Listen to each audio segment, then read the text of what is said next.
Seriously? But, Mr. Morris, I don't understand, sir. How can you only be telling me this now? I'm afraid that there's nothing really I can do. I'm really facing a crisis. My hands are tied. But what about my film? Well, I'm afraid you have to come up with something on your own. Take it from me. Sometimes you just have to let things go. Same goes for this film festival.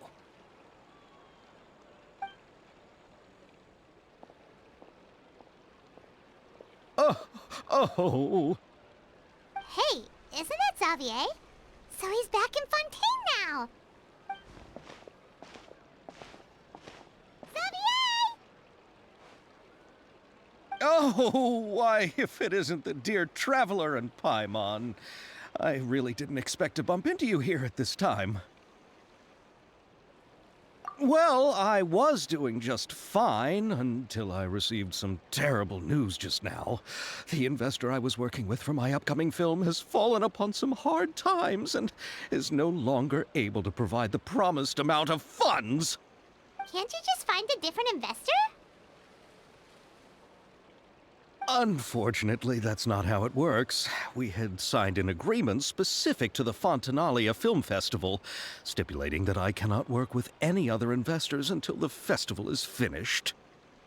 The Fontanalia Film Festival? What's that? Oh, is this your first time participating in Fontaine's Fontanalia Film Festival?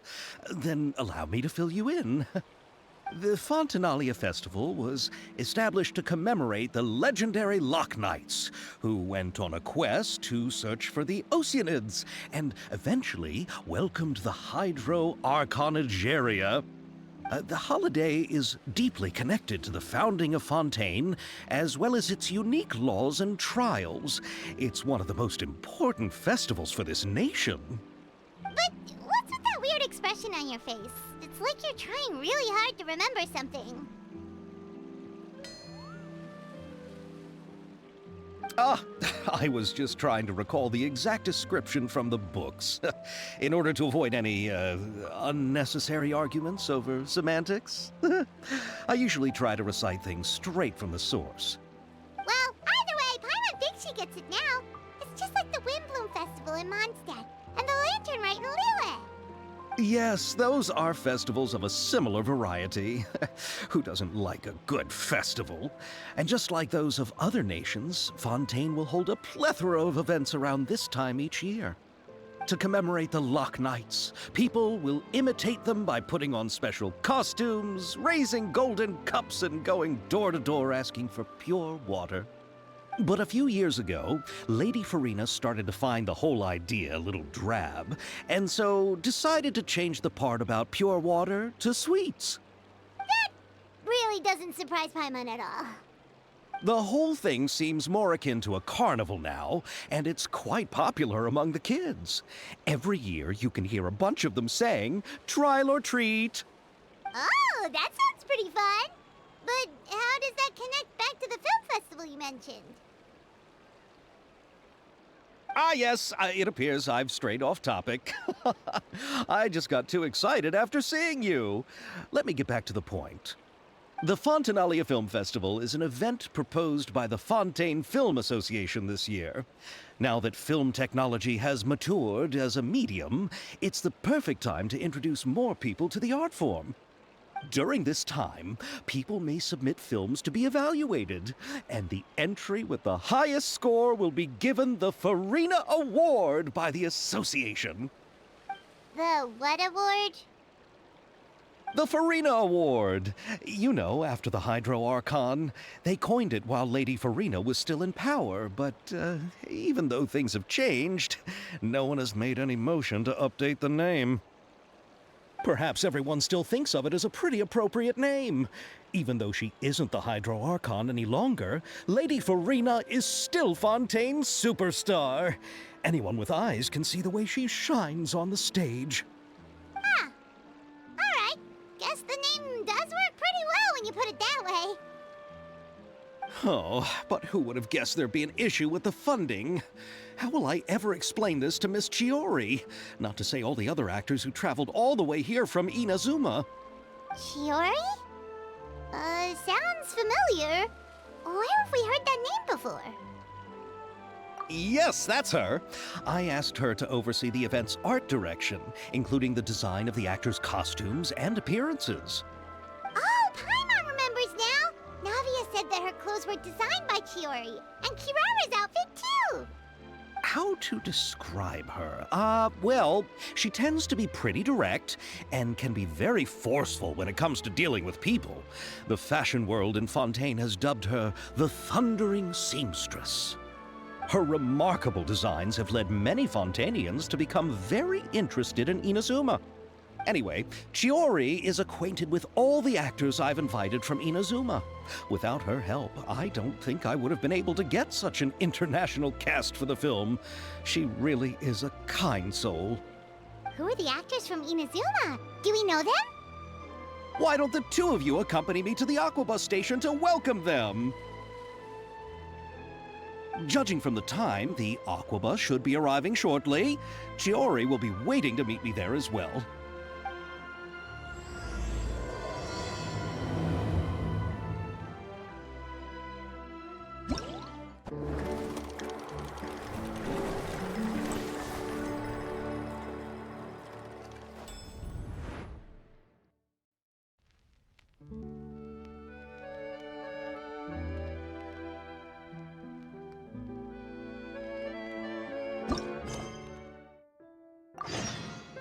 The criteria for certificate exams are straightforward enough.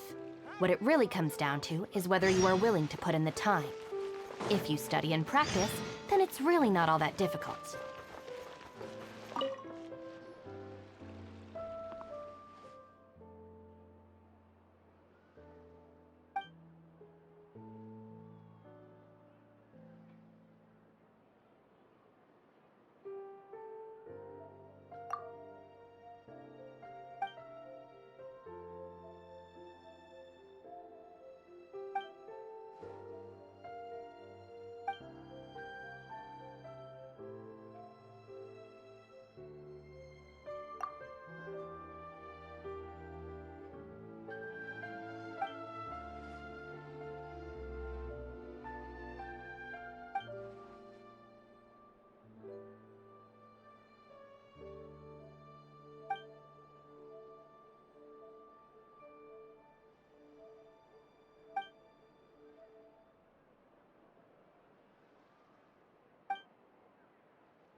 Miss Chiori? Your talk with the investor sure went fast. The Aquabus hasn't even arrived yet. Oh? And who are they? Allow me to introduce you. This is the Traveler and Paimon. Pleased to meet you. Likewise! We've heard the owner of Chioriya Boutique is a skilled seamstress, so it's a real pleasure to finally meet you in person.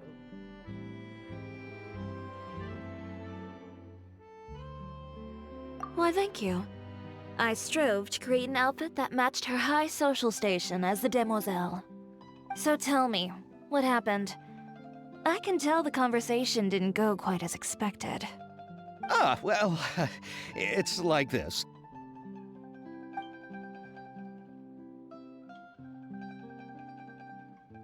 Ugh. I know, Chiori, you don't have to say it. You did remind me that this investor was a little bit sketchy. Yes, there's no doubt about that. But how could I pass it up? He offered me twice as much as the others. And therein lies the problem. Yes, but just put yourself in my shoes. After obtaining such an excellent script, it's only natural that I would want to make the most of the film. The budgets that the others had proposed were nowhere near enough. It's difficult to find someone willing to front such a large amount of mora, so... Don't be sad, Xavier. We might be able to help scrounge up some more together for you. Oh, thank you, Paimon. That means a lot to me. But the cost of the film is staggering. I'm afraid that any mora we can scrounge together in a short amount of time won't even be able to cover the actors' fees. We need to move on. What's happened has already happened, and there's no changing it. But now's not the time to give up. What? You're saying that you have a plan? No, that's not what I mean. I'm simply saying I wouldn't give up just yet. The actors I recommended aren't just after Mora after all.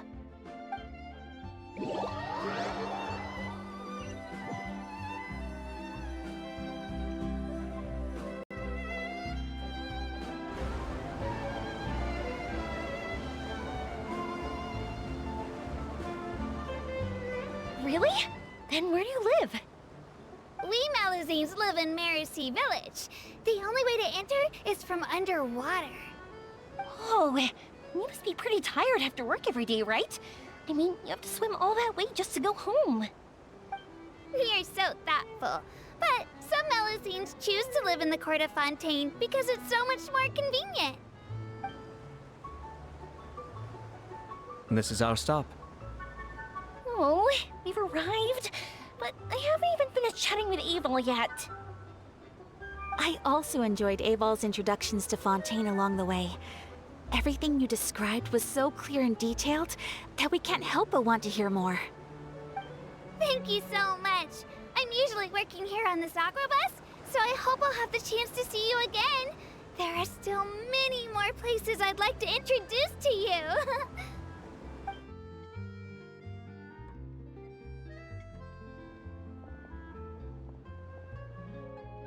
Welcome to the Court of Fontaine. Chiori, you sure have changed a lot.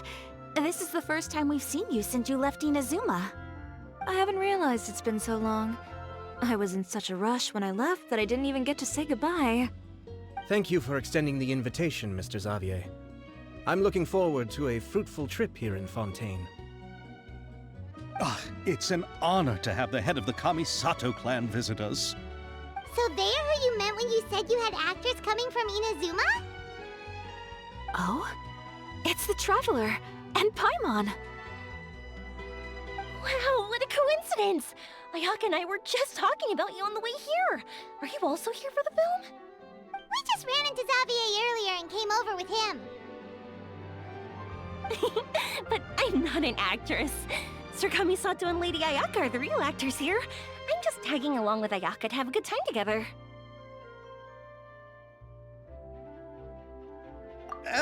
About that, I mean, how was I supposed to contact you when I was making preparations for the film?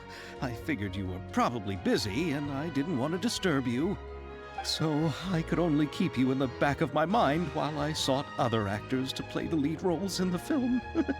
I had been thinking about a surprise reunion with you during our trip here, but you still managed to surprise me first. Oh, so you all know each other already! My, what a coincidence! What are the chances everyone could be brought together here like this? Why don't we go to Hotel de Boer and catch up over a meal? I've already made a reservation. Huh? Did you reserve 2 spots for us too? Yes, of course, of course. I'll be sure to tell the boss to serve a few more delicious dishes just to make sure there'll be enough food. Very well. Then please, kindly lead the way, Mr. Xavier.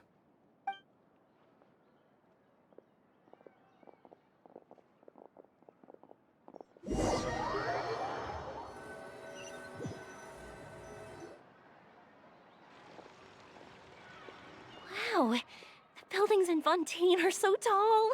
Just look at how big they are. And there's the fountain that Aval mentioned earlier. It really is a magnificent sight. And look at that huge spinning sphere. Where does it get its power? Wait a sec! Could it be one of those clockwork mecha we've heard so much about?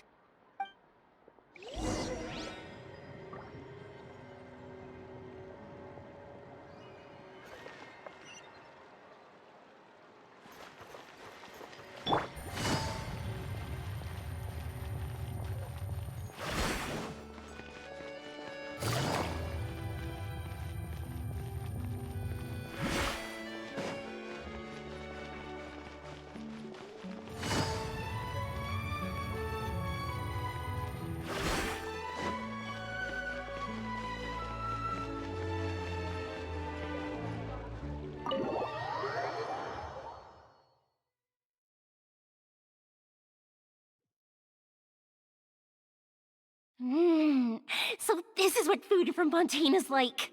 It sure is different from what we have in Inazuma. How should I describe it? It seems like you have to go through a lot more steps to make them. And the flavor has many layers too. Yes. When I first went to Inazuma, I actually thought the food there tasted a little too bland. It took some time for me to get used to it. Let's get back to the purpose of this trip for a moment, shall we? How have preparations for the film been coming along, Mr. Xavier? Well, I've already assembled most of the film crew. A lighting specialist, a prop manager, and a costume designer. I've also bought the copyrights from the novel's author. Oh, it's called The Two Musketeers, right? I read the script you sent me on the way here. The story is pretty good. Originally, I was planning to start filming as soon as Sir Kamisato and Lady Ayaka arrived in Fontaine, but I'm afraid I've run into a bit of a problem. Oh? What is it? It has to do with the film's investor, Mr. Morris. He suddenly informed me this morning that he's encountered some financial trouble and will be unable to release to me the amount of funding agreed upon. It's said that Fontaine's legal system is well developed. If he has violated the contract, then can't you simply take him to court over the matter? Well, I'm still more concerned about filming. Even if I were to take him to court, I'm afraid it would take months before the case could even be heard. Then, is there a way we could raise funds ourselves to solve the problem? I've considered that option too, but unfortunately, it's difficult to gather such a large amount of mora on such short notice. Besides, we have to consider the film festival's submission deadline. Mr. Xavier, if Ayaka and I were willing to perform for free, would that resolve the problem you are currently facing? What? No, out of the question. To have you come all this way just to act for free? Oh, no, that won't do. There's no need to worry, Mr. Xavier. My brother and I had actually intended to work for free after receiving your invitation. Inazuma has only recently reopened its borders, and needs to strengthen its relations and cultural ties with other nations. We didn't have many collaboration projects with Fontaine in the past, so we hoped this trip would serve as a good start for the future. Indeed. You could say that's the real reason why the Yashiro Commission agreed to come to Fontaine. I understand, but having you two act for free just doesn't seem right. Not at all. While we're officially here to conduct a cultural survey of sorts, we must express our sincerity if we want to establish formal cultural ties with your nation. This film will serve as proof of friendly cooperation and cultural exchange between Inazuma and Fontaine. It's my hope that the film can be finished and released as smoothly as possible. If you still don't feel comfortable with this arrangement, I would also be more than happy to be introduced to some other renowned individuals in Fontaine's literary and artistic circles. All right, I'll do as you say. Thank you so much. I'll make sure to cobble together enough mora now, even if it means selling my house, my camera, and every single family heirloom. Come on now, no need to go that far. I'll also help you out as a brand sponsor. Me too! Even though I didn't bring much more to spend on this trip, it's still better than nothing. You are too kind, all of you. I really don't know how to... Ew. All right, enough about that. Now that we have Xavier's savings, my support, and 2 leads who are willing to act for free, I think we will be able to make this happen. So, instead of Mora, you'll help with filming and production. Oh, but how can we help with that? We don't know much about making a film. All right, pull yourself together, Xavier. Tell us if there are still any open positions left among the crew. All right. Let me think. We still need a camera operator, a clapper loader, and someone to manage logistics. I originally wanted to personally serve as director, but I've been too busy working as the producer. So the positions of director and director's assistant will also need to be filled. Paimon knows what the director and the logistics support person do, but what's a clapper loader? The clapper loader is responsible for using the clapperboard to record and organize the information of each shot when the camera operator begins shooting. The work requires both patience and careful attention to detail. A clapperboard? Oh, you mean the thing they hold that goes clap whenever they start filming? Yes, that's right. Are you interested in that job? For sure! Paimon's always wanted to try that. All right, then you'll be our clapper loader. I can find someone from the store to help with logistics. What do you think, Xavier? Oh, fine by me. As for our camera operator, I was thinking of letting the Traveler take the role. Oh, she's great when it comes to using a camera. Paimon can't even count how many things we've taken photos of during our journey. Yes, that's also what I was thinking. I noticed the Traveler had an eye for photography and composition when we worked together previously. I'm sure that's due to the traveler's journey across Devat and all the places they've seen. After so many adventures, using a camera must be second nature by now. What do you say, Traveler? Are you interested in the job?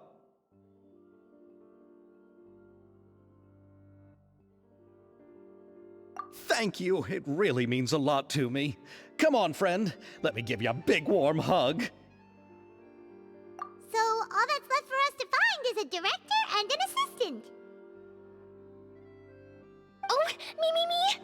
I want to be the director's assistant. All we need to do is help the director, right? I can handle that. All right, then all we need is a director. Oh, all the well-known directors in Fontaine are probably also busy working on their own films these days. I'm not sure who will have time to help. Oh, Farina helped out a theater troupe recently by serving as an artistic consultant. She could be a good director, right? Besides, it's not like she has anything else to do right now. Farina? Do you really think Lady Farina would be willing to help us with our humble project? Isn't that the name of Fontaine's Hydro Archon? My brother has already informed me about what happened here in Fontaine. Yep, that's her. She helped out a theater troupe not too long ago, and now she's taking up work as a director. Well, I saw that musical. Her performance was perfect, and the storyboards were also excellent. Don't let her former identity intimidate you. She's the best candidate we can think of right now. You'll never know until you give her a shot. Fine, you're right, Shiori. I'll do anything for the sake of my film. Anything! Then I'll have to ask the Traveler and Paimon to show me the way to Lady Farina's residence. I just hope she'll agree to help. Do you need us to also come along? No, there's no need to trouble you with this. Besides, you've just arrived in Fontaine, and I'm sure there are many places you would like to visit. Just leave this task to me. It's part of my duties as the producer. Very well. Then we'll be waiting to hear the good news. I'll go with you.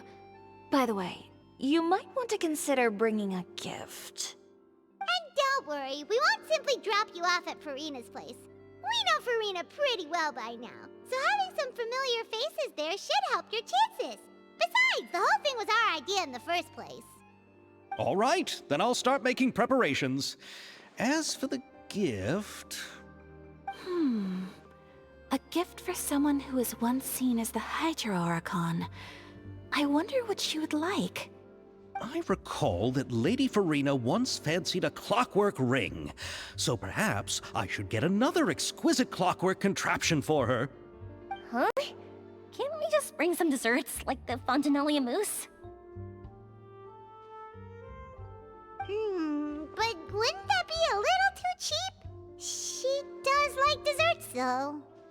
Isn't the Fontinalia festival happening right now? I heard Abel tell us on the Aquabus that Farina introduced the tradition of going door to door and asking for sweets. To do something like that, she must have a real sweet tooth. I agree with Yoimiya. If the gift is too fancy, it might actually make her feel more uncomfortable. Alright then, let's go buy some Fontinalia mousse.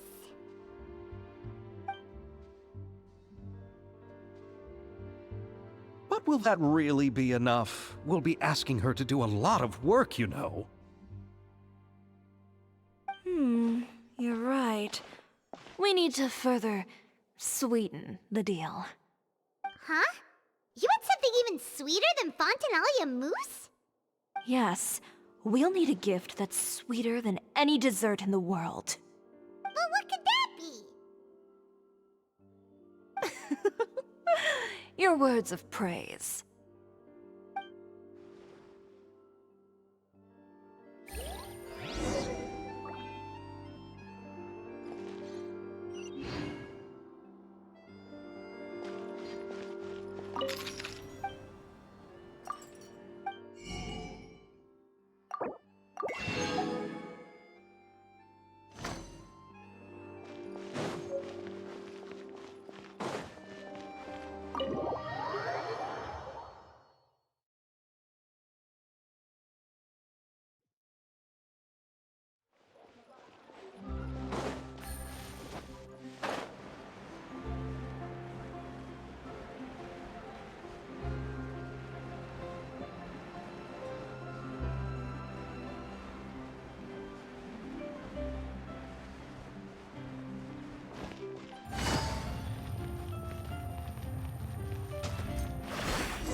This is where Farina lives.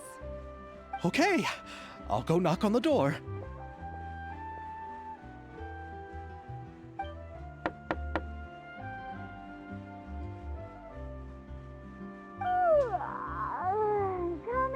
Coming. Seriously, who's knocking before afternoon tea?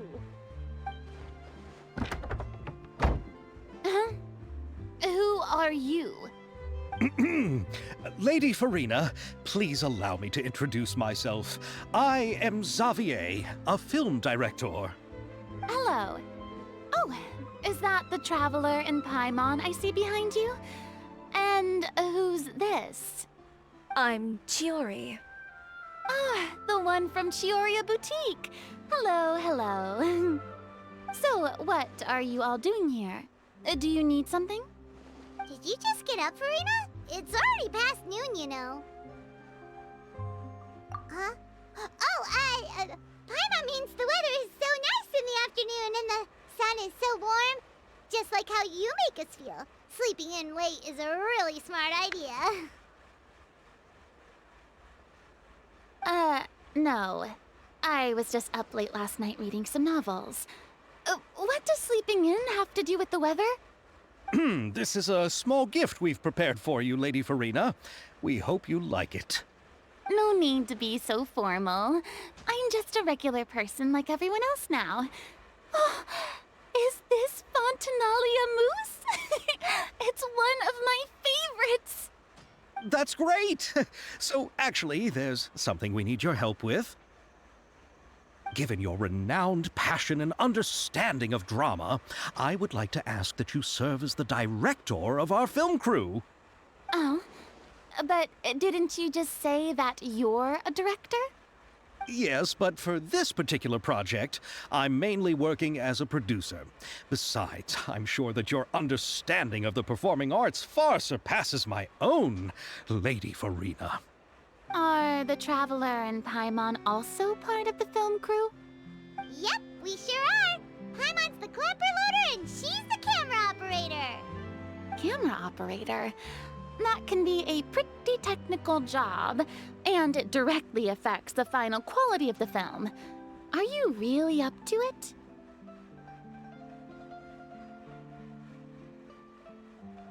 No, I'm not questioning your abilities.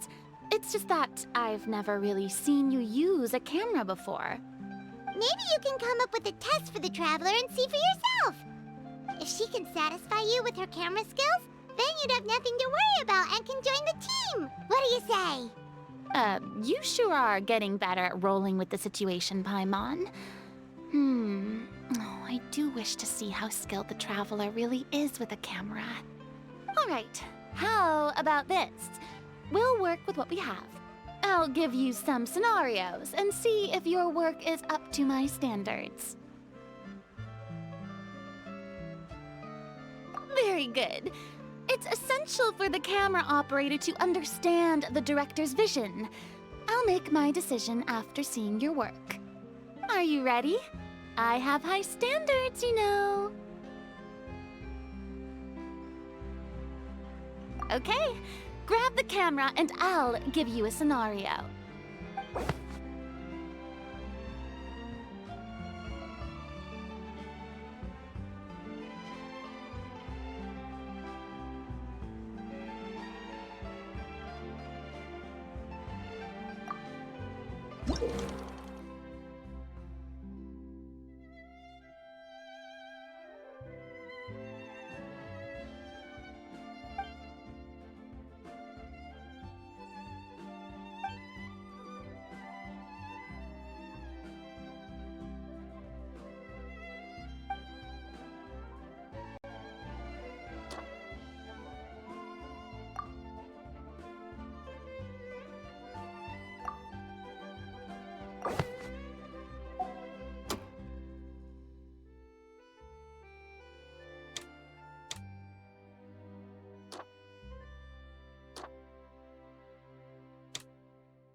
It appears that you have more skill than I thought.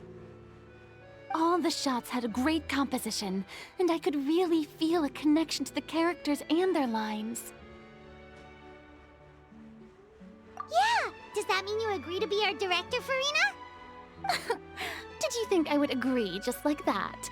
After our performance of the Little Oceanid, I've begun to make a name for myself again, you know.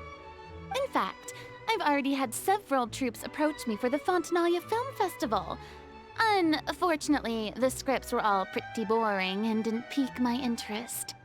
If others were to find out I agreed to work with you so easily, then, well...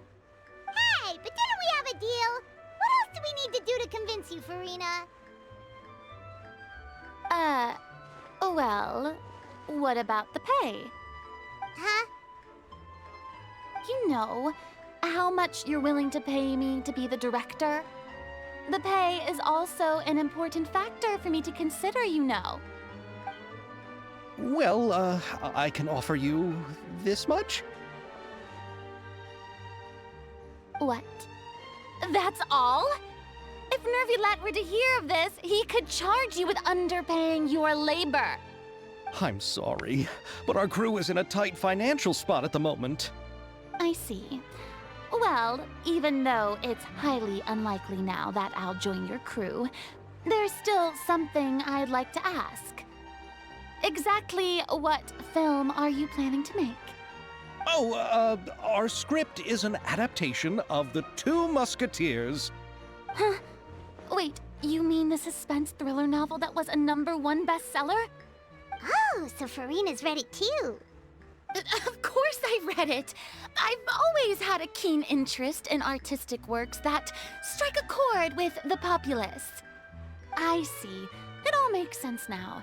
You must have used most of the budget to pay for the copyright. Not really. The novel's author transferred the copyright to me practically for free once he heard that I wanted to make a film adaptation of the story. The lack of budget is due to another issue. He probably just wants to get his name out there. So, Mora isn't the most important thing to him right now. It reminds me of a delivery courier who wears one of my designs while traveling all across Teyvat. I didn't charge her much for the outfit either. The exposure she provides for my brand is well worth it. So, are you a big fan of this story, Farina? Well, it's all right. The pacing of the story is good, but the character relationships could use some work. When I was reading it before, I always felt like some things were left on a rather unsatisfactory note. I have high standards, you know. Ahem, Mr. Xavier, if, hypothetically speaking, I agree to be the director, how much freedom would I have in terms of script revisions and creative interpretation? Oh, as much freedom as you would need. I wouldn't dare doubt the tastes of Fontaine's greatest star. Good. Then I'm free to alter the script as I see fit. Absolutely, no problem.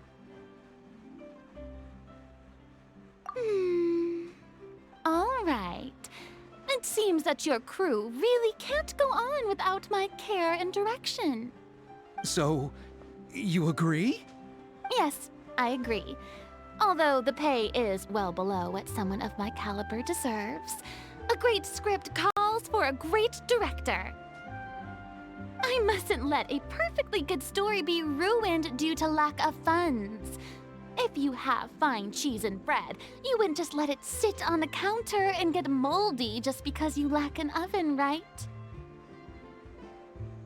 Oh, Hydro Archon above! I'm not dreaming, am I? Somebody pinch me. There's no more Hydro Archon, you know. And it's still a little early to celebrate. There's a lot that goes into shooting a film. Although the trickiest tasks of finalizing the script and casting the actors have already been taken care of, we'll still need to reserve filming locations. Not to say set up lighting and props. And by the way, since we'll be filming The Two Musketeers, we'll need to find an action choreographer. Ideally, a professional who has actual experience with muskets. Yes, I've thought about this as well. I was hoping that you might know someone who could handle the job. Me? If this was before, I could have simply asked Lorand. But it's already been some time since I last talked to her. Navia can also use firearms, but unfortunately, her style is quite different from that of the characters in the story. Could we ask the Special Security and Surveillance Patrol? Oh, you mean the Special Patrol's Musketeers? Yes, that's right. They work with muskets every day. I can't think of anyone more qualified than them. They would be under Nervilette's jurisdiction. Unfortunately, I don't have any connection with them at all. So, in the end, we still have to start by talking to Nervilette. No need to go to all that trouble. I know their Captain Chevres. Oh, you do? Wait, Chiori, how do you know the captain of the Special Patrol's Musketeers? No particular reason. Running a business means dealing with some trouble from time to time, and she's helped me out on a few occasions.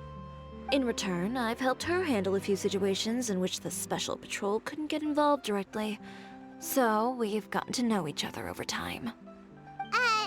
So you're saying there's been times when the Special Patrol needed a fashion designer to handle a situation? Your work is becoming more and more mysterious. It'd be best to keep it that way. Anyway, enough about that. What do you all think about asking the captain to be our musket action choreographer? She sounds professional enough. She is a captain after all. I have no objections. But I imagine the Special Security and Surveillance Patrol must be busy with their duties. Do you think she'd really have time to help with shooting a film? And then there's the issue of pay. Well, it just so happens that she's also not the kind of person that's just after Mora.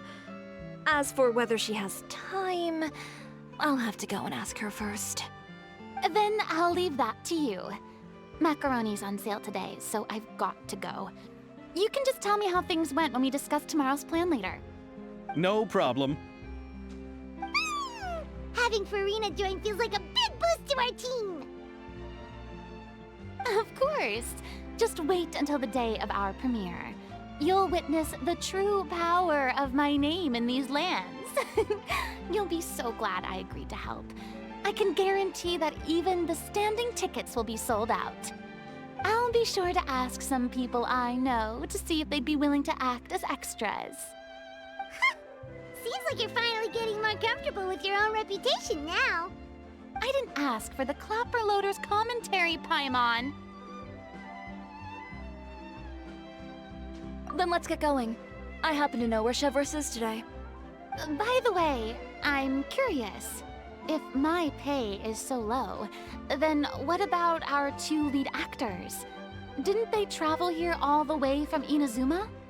Actually, they told us that they see the trip as part of a cultural exchange, so they didn't ask for any pay. What? So is every person in Teyvat who doesn't want money gathered here to shoot this film? Don't tell me Chiori isn't being paid either. I already knew Xavier from before, and he's also agreed to give my brand some good exposure. It seems the gods have really smiled upon you, Xavier. And that certainly doesn't include me, mind you.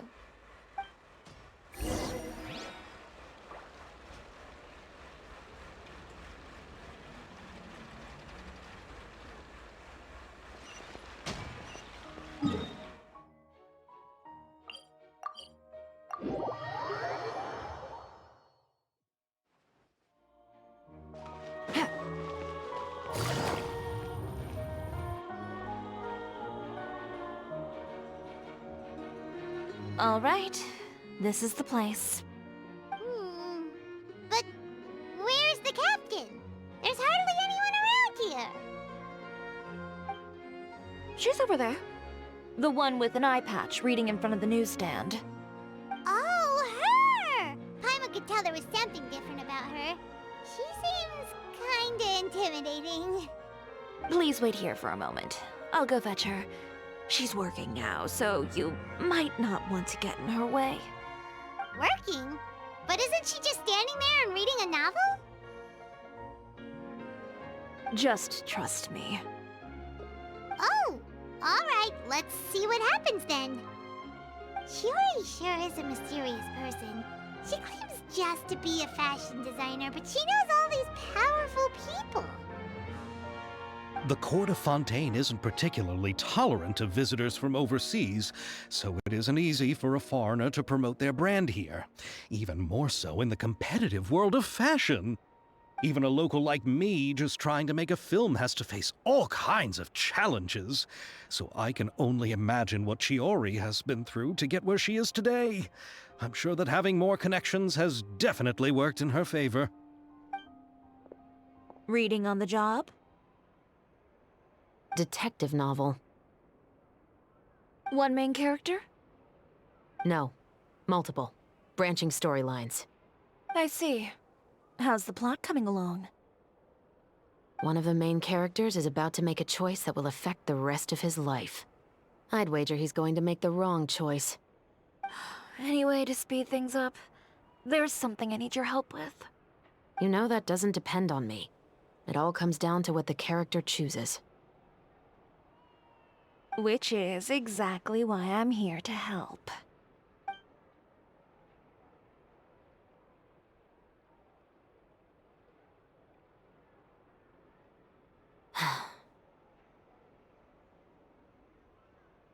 All right.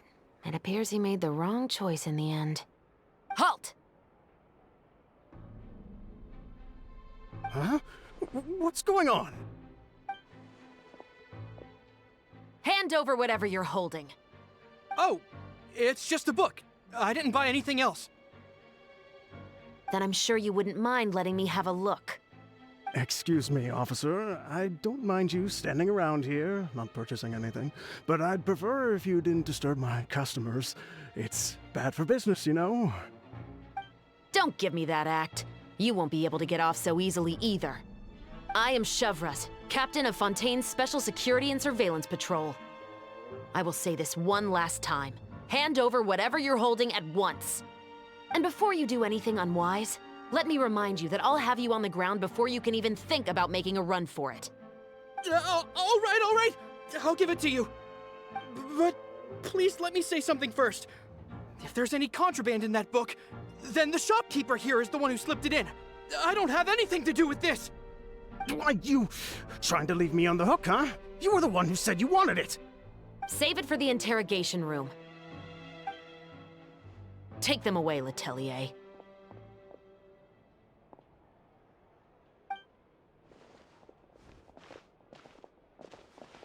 What's going on here? One second you're reading a book and the next you're escorting people away. And who are... Oh! Aren't you the traveler who's been all over the papers recently? Chiori, I'm assuming what you wanted to ask me about has to do with them, right? Maybe I can let you in on what's happening then. Now that Vacher has been brought to justice, no new shipments of synth will be made and distributed to sellers. The Fontaine guards have been busy collecting the remaining synths still circulating on the market. Thanks to a tip from our reliable source here, this should be the very last batch. Oh, so you were pretending to read a book in order to catch the bad guys. Oh, Paimon almost forgot to introduce ourselves. Paimon is Paimon, and this is the Traveler and Xavier. Hey, I'm Chevras. You probably already heard me introduce myself, so I won't bother repeating it. Yeah, why didn't you make a move as soon as you had the chance? Were you worried that my intel wasn't accurate? No, I wanted to see if the shopkeeper would turn himself in first.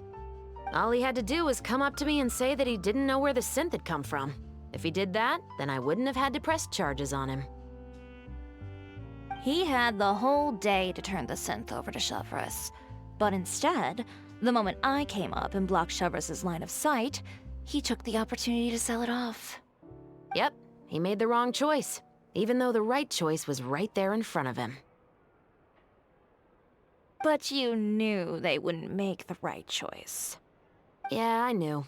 I was just hoping I'd be wrong for once. Enough about that, though. What did you want to ask me about? Oh, you see, it's like this.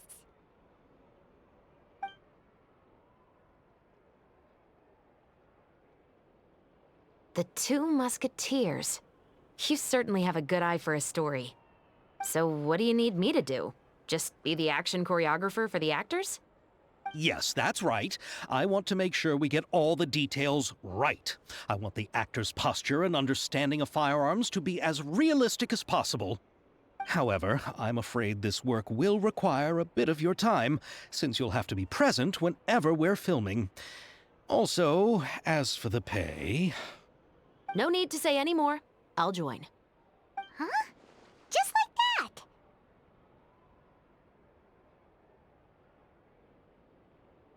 that? Really? You're willing to help us with our humble film project? Sure, it's no big deal. As I said, we've wrapped up our investigation here, so I don't have any other tasks on my plate for the moment. Besides, I personally really like this novel. I even have the collector's edition at home. Stories where justice prevails over evil never get old for me. Then we've got a deal? Yes, I'll see you on set tomorrow. Oh my! I can hardly believe it! I should tell Lady Farina immediately. Oh, and I must tell the prop manager and lighting technician to get everything ready. We start filming tomorrow! Calm down, Xavier. The film is going to take more than just a day to finish. Still, I should also head back now and start preparing the actors' costumes and makeup. Alright, guess that's it for today then. Traveler, Paimon, please stay for a moment. I have something to tell you. Then I'll take Xavier back. Poor thing. He's so excited that he can't even walk straight anymore. I don't want to spend our first day fishing our producer out of the fountain. Yep, see you tomorrow.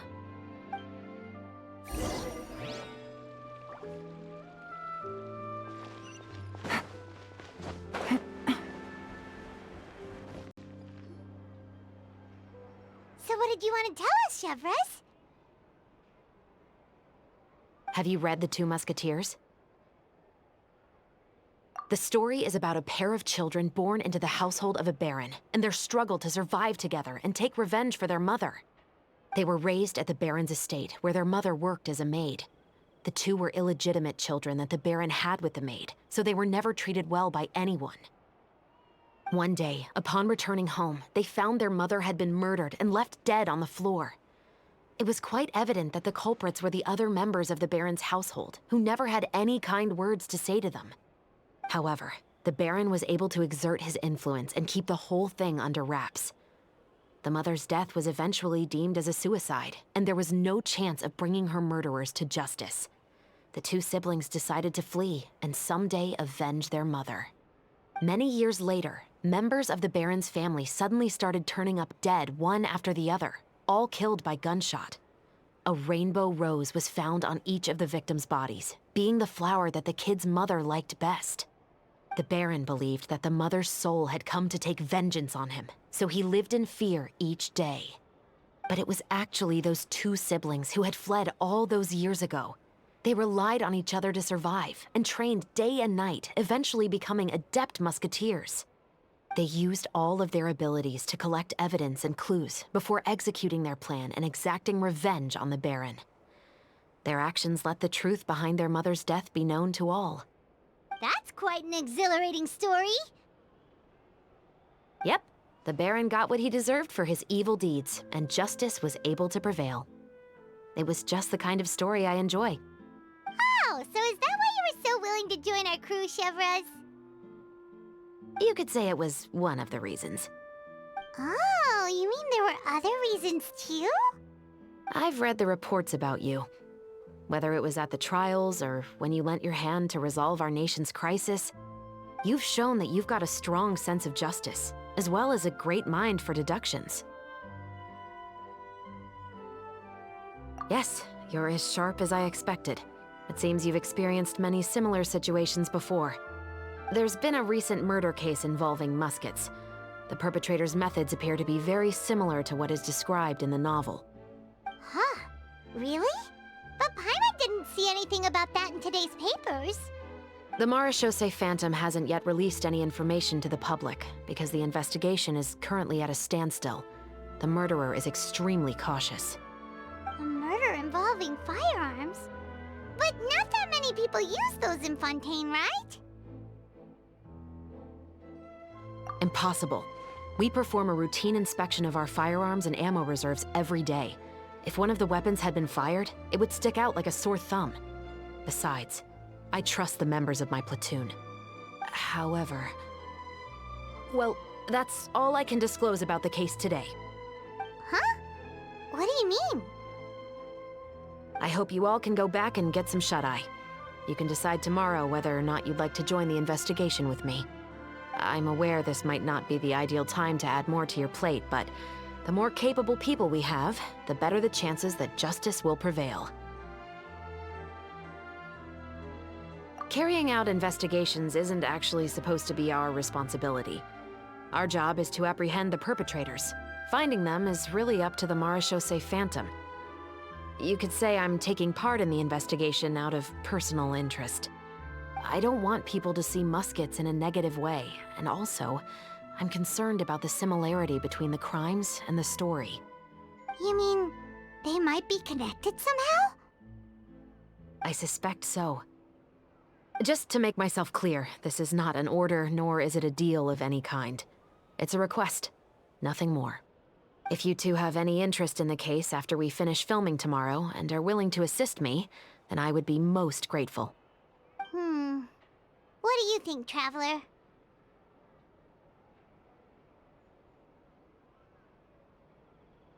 Yeah, you're right. Paimon's getting a little tired, too. We've really been hustling all day. You'd better head back and get some rest. It's good to keep a calm mind, especially when you're about to make an important decision. Otherwise, when the moment comes, you might end up like that shopkeeper and not even realize that the right choice is right there in front of you.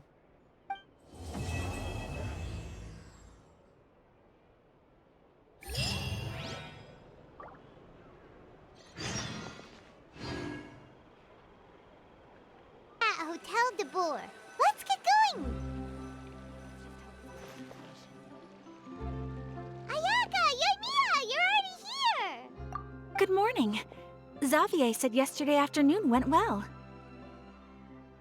Yeah, and how about you, Ayaka? What were you up to yesterday? After we split up, Ayato went to see Udex Nervillette at the Palais Mermonia. I was originally thinking of going with him, but he said he could manage it himself. He told me to go see the sights around Fontaine and to enjoy the local culture.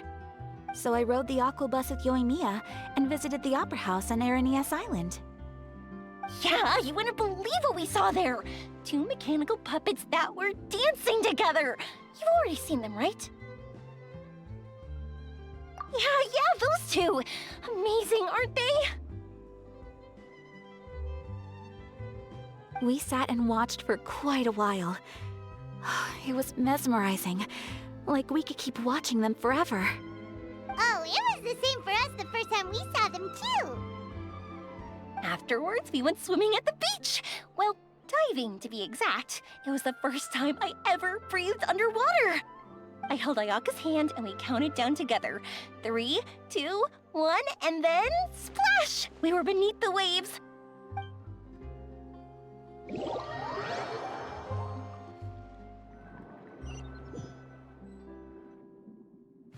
At first, I didn't dare to open my mouth. But once I couldn't hold my breath any longer, I decided to take a big breath in. Turns out the water wasn't as salty as I imagined. It didn't really taste like anything at all. Before I knew it, I was breathing like normal down there. It was an amazing feeling. Ayaka said I was too nervous and needed to loosen my grip. She got used to everything way faster than I did. I knew that the Traveler could do it, so I had no doubt we could do it too. That helped me feel at ease as soon as we dove in. The underwater world in Fontaine truly is beautiful. I love seeing the romaritime flowers blossoming underwater, like little candles lighting up the streets at night. Yeah, and there were so many creatures that we've never seen in Inazuma. Like those fish that shimmer like a sword blade. Whoosh! Oh, and those big fish that call when they see people. Ooh. Oh, you mean hunter's rays and blubber beasts. I just love the name Blubber Beast. Just wait till Pops and the others hear about this. They probably won't believe a word I say.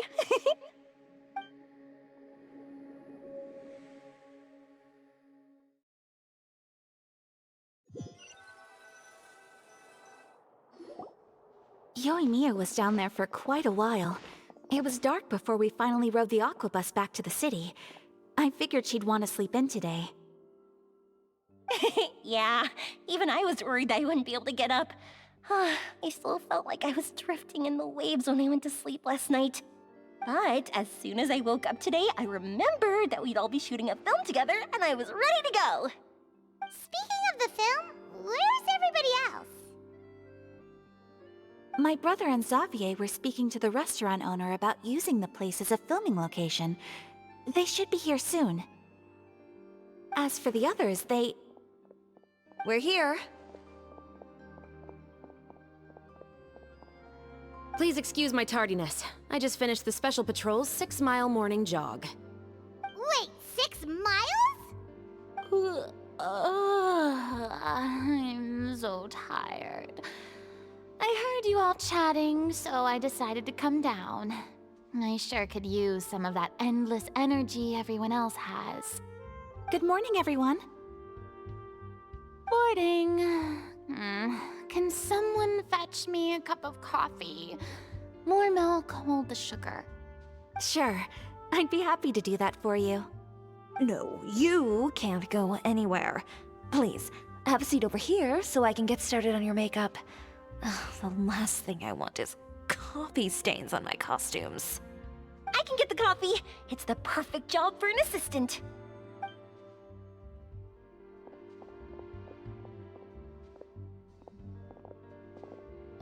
So much energy. Seriously, what's her secret? Oh, Yoimiya's always like that. But you sure look exhausted, Farina. It's because you're not used to waking up so early, huh? Of course not. I spent the whole night reading the novel from cover to cover, marking sections that either need to be omitted or adapted. Wow, Paimon didn't expect you to be so thorough. Well, I was the biggest star in all of Fontaine after all. It takes more than just a pretty face to earn a reputation like that. I know how to get serious when the situation calls for it. I went all out when I was acting as an Archon, so why wouldn't I do the same for my own life? Here's your coffee, Director Farina.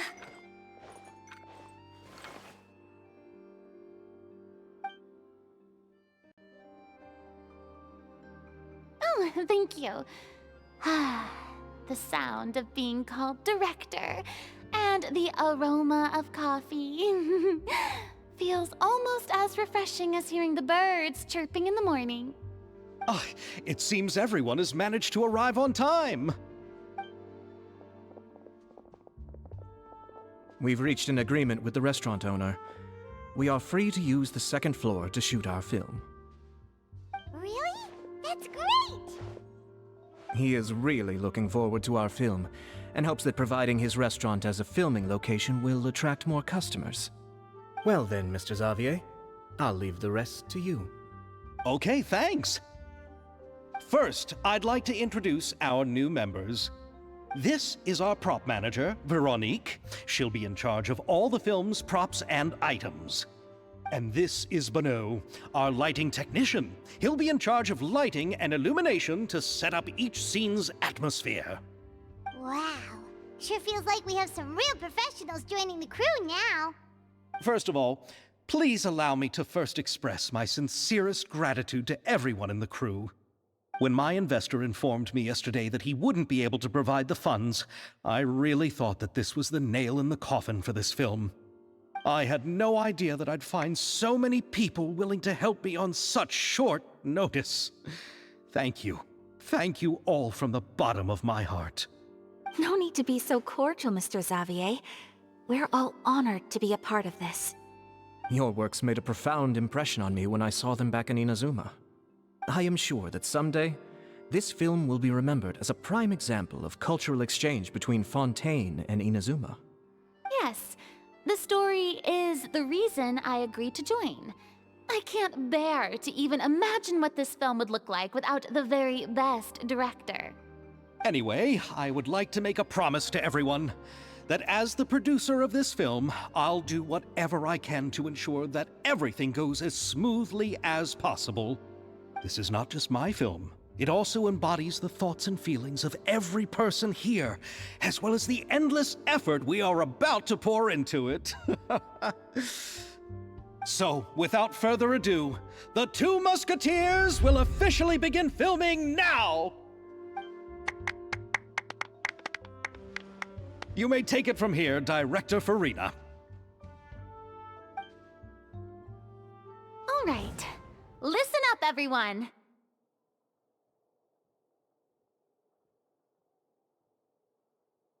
The first scene takes place when the two young musketeers are living at the Baron's home, still unaware of all that is about to happen to them. We'll need props and lighting to set the scene. Our lead actors can go get their makeup done, and extras, please take this time to go over your positions. Whoa. Seems Farina's really kicking things into gear as the director. Is everyone clear? I don't want anyone traipsing around the set like umbrella finches. All right, cameras will start rolling as soon as the set is ready. Let's make a film that'll make some serious waves in Fontaine. Not the kind of waves that drown people. I mean, the good kind of waves. Seems like she's still a bit traumatized by that. Anyway, let's go see if there's anything we can do to help.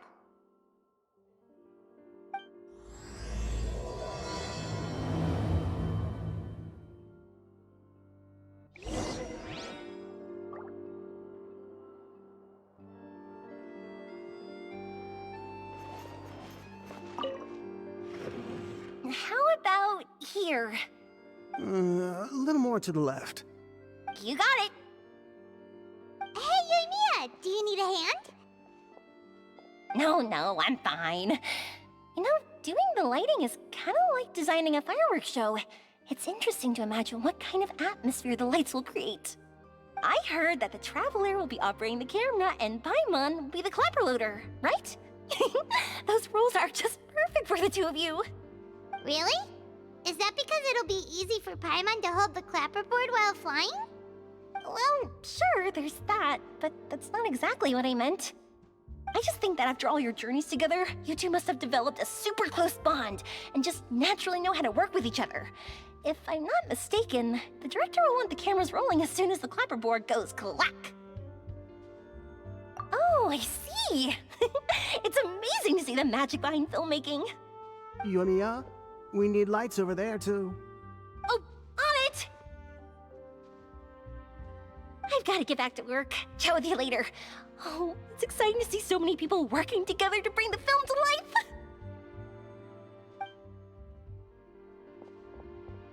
Seems like Yoimiya's really getting into it. But she was right. We do have a super close bond, don't we? Paimon's really happy to hear that.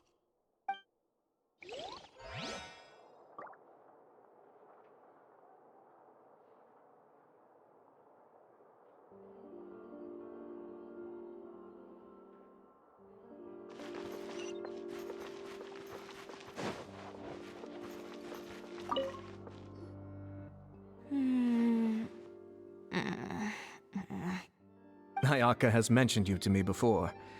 She said that you two were great friends when you were kids. No talking. I'm thinking about how to do your eyeshadow. Ah, yes. To help me really look the part. To achieve a more young and naive look for this scene. Are you saying the wrinkles around my eyes are too deep? You just have too much of a calculating look in your eyes. You sure don't mince your words. It seems you really haven't changed much. Quiet.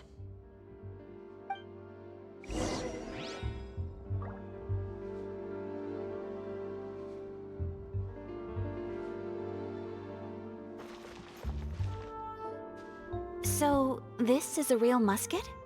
No, it's just a prop weapon. Not bad. Have you seen a real musket before? Only in books and newspapers.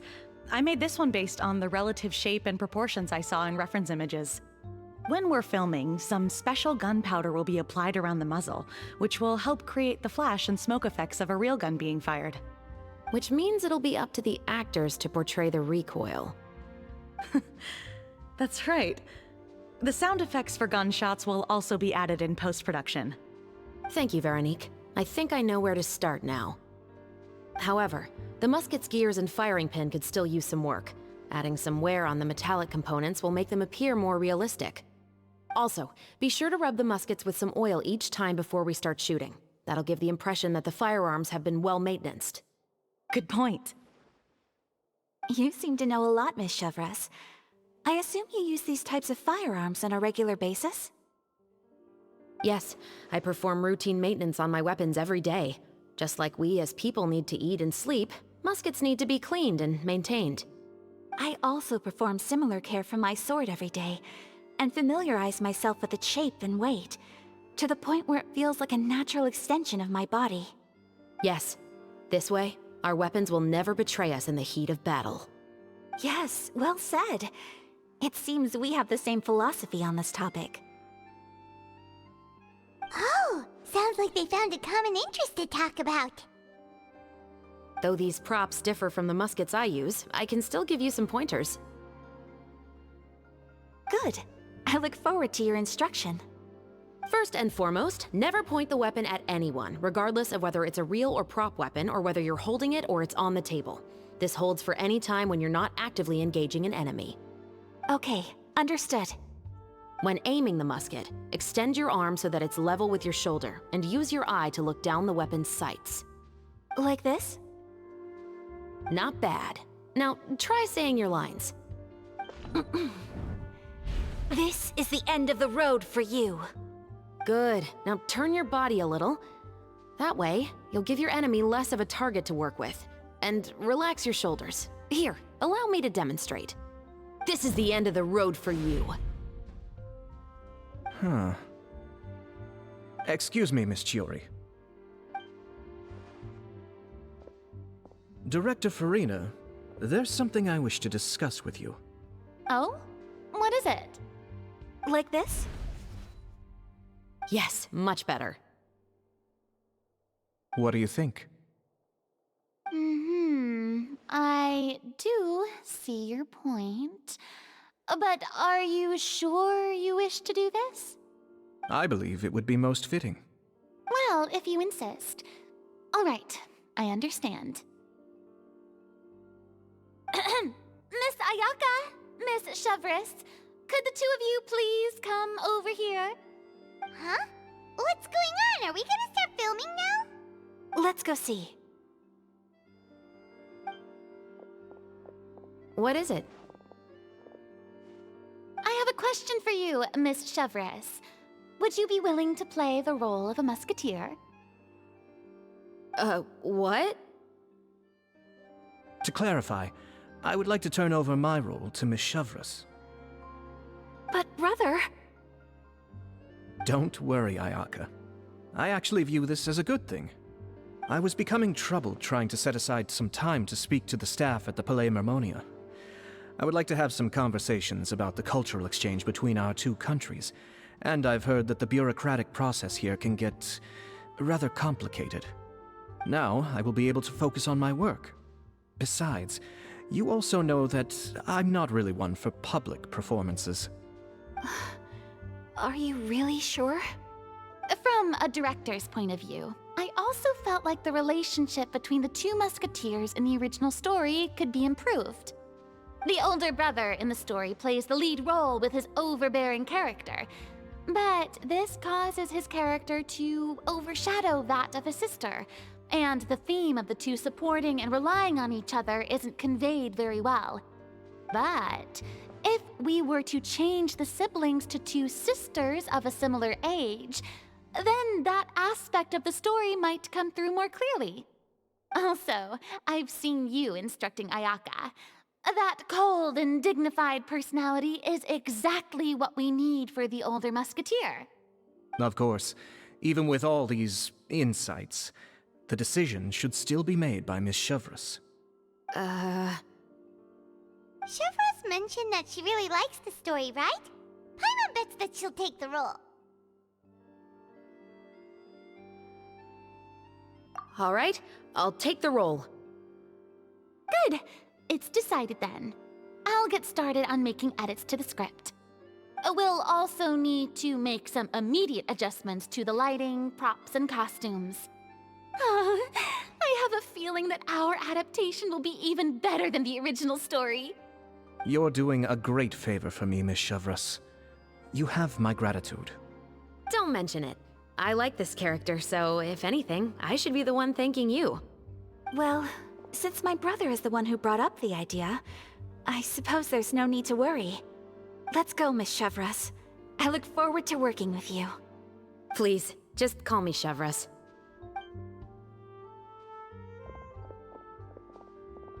Seems like you're really going out of your way to solve the problem I was having with your makeup. Surely you jest, Chiori. I assure you that I was mostly motivated by a desire to spend more time on formal business. Oh, come on. You really think I'd buy that? According to what I've heard from Ayaka, her brother is someone who can juggle 10 different matters at the same time. I'm sure you have other reasons for backing out. Perhaps. Ayaka always said she wanted to go out and see more of the world, just like the Traveler. But I feel that she needs not only to see other nations, but also to make some different kinds of friends. I think it would be harder for her to make new connections with me constantly by her side. I would like to give her some space. Alright, go on. Spoil her some more.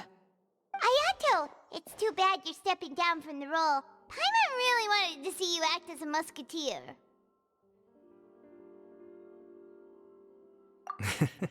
No need to poke fun at me. I'd wager that you also felt that I wasn't the best candidate for the role. It's a little hard for Paimon to imagine you saying those lines. Yes, I've made an appointment to meet some people from the Palais Mermonia. Now, I will have some more time to prepare. Traveler, get the camera ready. Paimon, get the clapperboard. Actors, to your positions. We're about to start shooting the first scene. Go on now. And please take good care of Ayaka.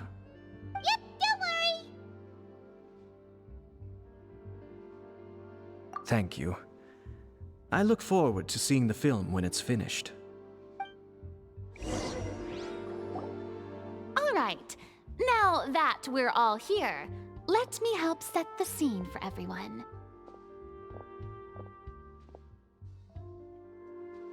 The first scene takes place when our two main characters are still living at the Baron's estate. They've been ostracized and verbally abused by others in the household, but they still have no idea why. We want to capture how naive and innocent they are, despite their pain. Chevreuse will be playing the role of the older sister, Tulip, and Ayaka will be the younger sister, Iris. Be sure to get close-ups of the main characters at the right moment. Silence on the set! Lights! Camera! Action! Let's go! Tulip, Mother's been out for quite a while now. Perhaps she went to pick some flowers on the way home. You know how she loves flowers. Iris, Tulip! I'm home!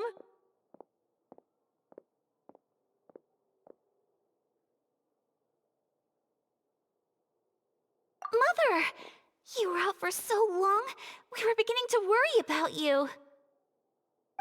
I'm sorry. But I'm back now, safe and sound. Here, I brought your favorite treat. Apple turnovers. Mother, what are those bruises on your hand?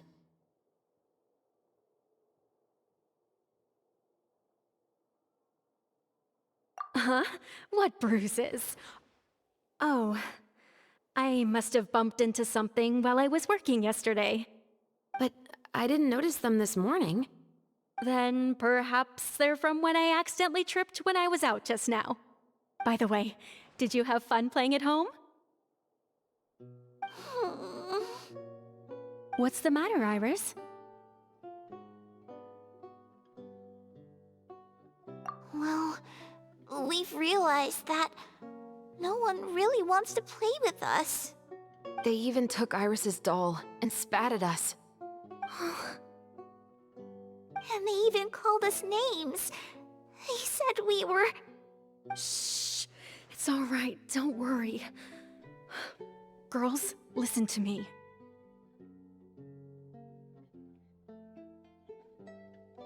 It doesn't matter what anyone says. Don't listen to them. No one can define you with such words. You both have wonderful lives ahead of you. Just like your names. You will both blossom like beautiful flowers. Maybe your time to blossom hasn't quite come yet, but one day, you two will bloom more beautifully than anything else. Don't let the soil you're in now ruin your future beauty. Understand? My dear daughters. And cut! Not bad. The actor's emotions were all on point. Let's keep that take. Also, if our clapper loader could avoid shouting at the start of the scene next time. Oh, got it. Great.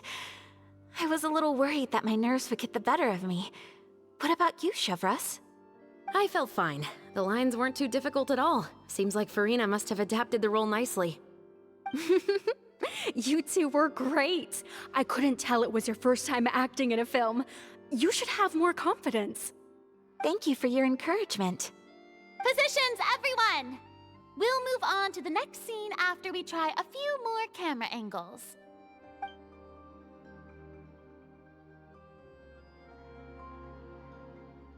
This scene is when our two characters return home, only to discover their mother has been murdered. Ready? Lights! Camera! Action! Mother, we're back.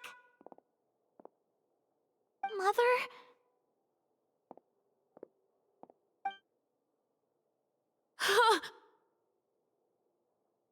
What's wrong, Tulip?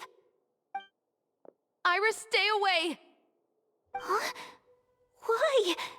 What's... Mother! Mother... She's...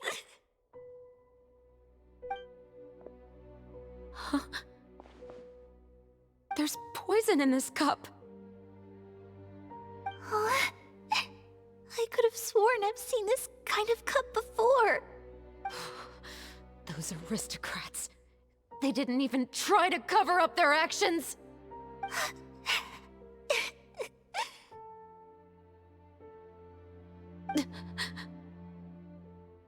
Iris, we need to leave this place. Leave? But now that Mother is gone, where can we even go? Anywhere. All I know is that we can't stay in this house. But are we just going to let them get away with this? We'll have our revenge, I promise you. Just not right now.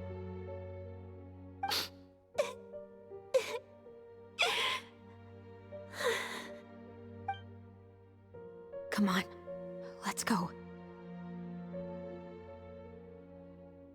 No, wait. We can't just leave Mother here like this. At least let me leave this rose with her. That's why we went out in the first place. to buy her this flower. All right. Goodbye, Mother. We'll avenge you. Someday. And cut! Beautiful! Great performance! Oh my, you're so amazing, Ayaka! And were those real tears I saw? How did you do it? I was surprised too. Thank you for the kind compliments. Actually, as soon as Director Farina said action, I told myself not to think about anything. I just felt the weight of the moment and became the character. It's quite similar to practicing the art of the sword. You clear your mind and focus only on what's happening in front of you. Ayaka's performance was amazing. Have I discovered an acting prodigy? Pipe down, everyone! We need to move on to the next scene!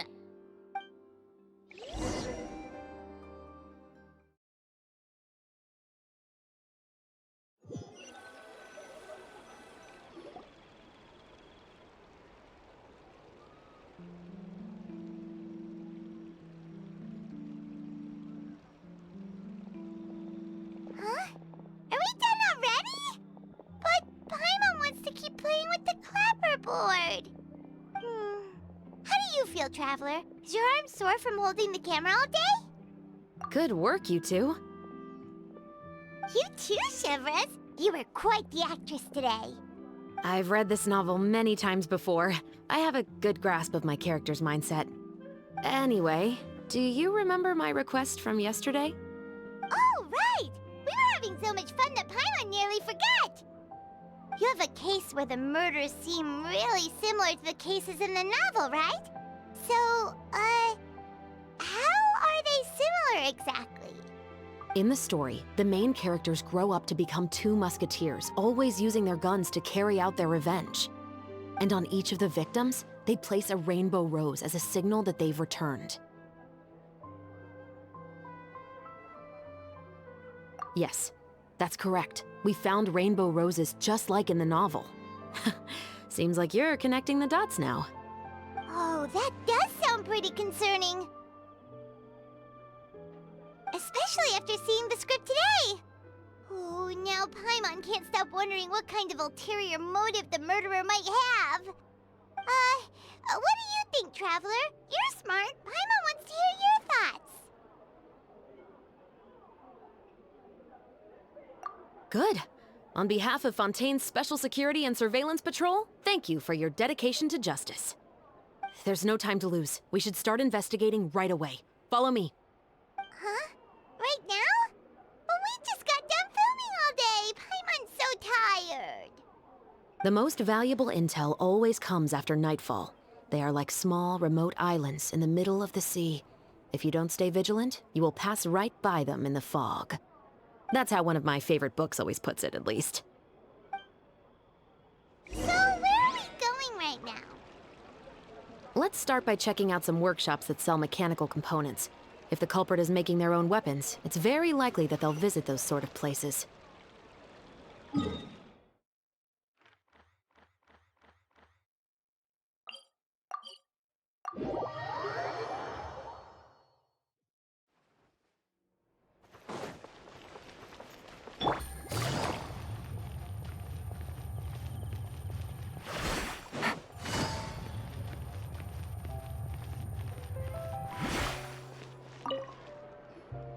Welcome to LeChaux's Clockwork Workshop. How can I help you? Hello. I'd like to know if anyone has purchased some special components lately. Special components? Sorry, could you be more specific? I mean the kind of components that aren't typically used for clockwork toys, but for firearms. Huh? For firearms? No, we don't sell those sort of things here. Don't misunderstand. I'm not here to cause any trouble. We are merely investigating a case, and we're hoping that you could cooperate. Well, to be completely honest, I'm not even sure what kind of components that would entail. Has anyone ever purchased components here as an individual rather than on behalf of an organization? We have a lot of customers who buy toys, but those who buy components are all regular customers who buy in bulk on behalf of their organization. Is that so? I understand. Thank you for your cooperation. You're welcome. It's the least I can do.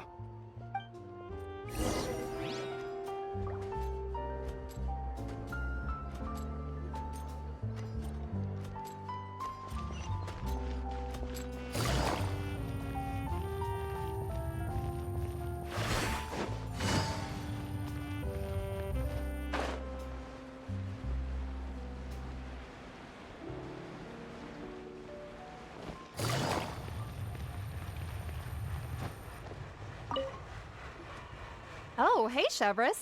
Run out of oil for your musket again? Hello, Estelle. I want to know if anyone has come to your shop recently to order some firearm components. Oh, is this another case? Let me think. I don't think so. Some people have requested that I make some prop guns for the Fontanalia Film Festival, but I refused all of those requests. Oh? Why's that? Because there's no profit! I only make things here that can do some real heavy lifting. I don't have the energy to make some new molds just for the festival. Then has anybody come specifically looking for mechanical components? Well, I usually sell off my scrap to the Fleuve Cendre. I don't typically give them to one specific person. I understand. Thanks for your cooperation. Don't mention it. Always happy to have the Musketeers' patronage. Seems like we haven't found any leads to go off yet. Yeah, unfortunately. All right, let's head to Fleuve Cendre next. Huh? Are you sure? People might not be so thrilled to see the captain of the special patrol there. You think so, huh? Then I guess you don't know. Huh? Know what? That I grew up in Fleuve Cendre.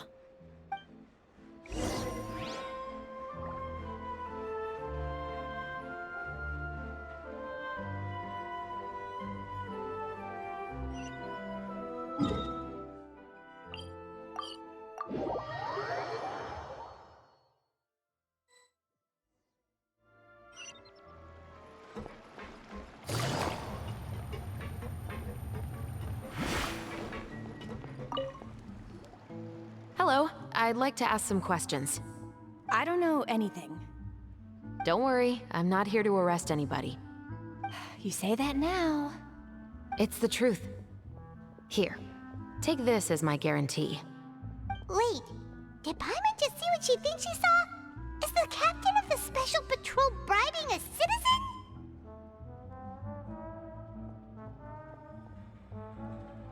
Seems you're different from the other guards. What do you want to know? Have you heard anything related to muskets in Fleuve Cendre lately? Anything at all? Muskets, huh? All I know is that about 2 weeks ago, we started hearing some loud noises at night. So loud that it's been waking me up. Were they gunshots? Possibly.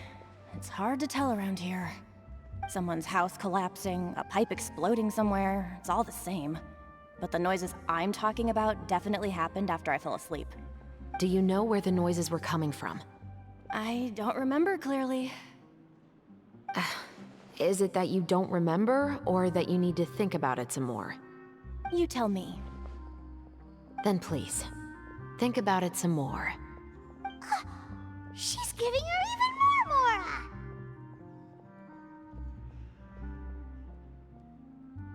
The noises came from the end of the Southern Waterway. I came out and had a look for myself when I wasn't sleeping well, but I didn't dare get too close. That's all I know. All right, I'll take your word for it. Thanks for the pâte de fruits.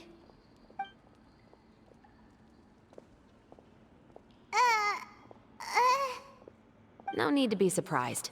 I grew up here, remember? I know how to get people around here to talk. My apologies, I'm all out of sweets. Though I do have some other tempting snacks in my custody. Fries, fried chicken, and even onion rings. But taking care of junk food is my responsibility. You're better off sticking to your normal, nutritious diet. Now then, let's keep going.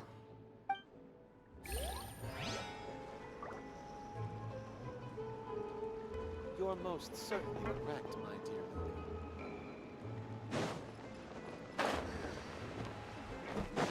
You need those parts. What's taking him so It's been a while, Tetro. Please, just get on with your request. I want to know if you've heard anybody talking about muskets lately. Information isn't free, you know. I've heard that bandits have been extremely active in the countryside recently, and they've been affecting the delivery of goods to Poisson. I can allocate some more manpower to help out with that problem. What do you say? You're still as helpful as ever. One of our men got drunk at dinner about a month ago and lost his gun.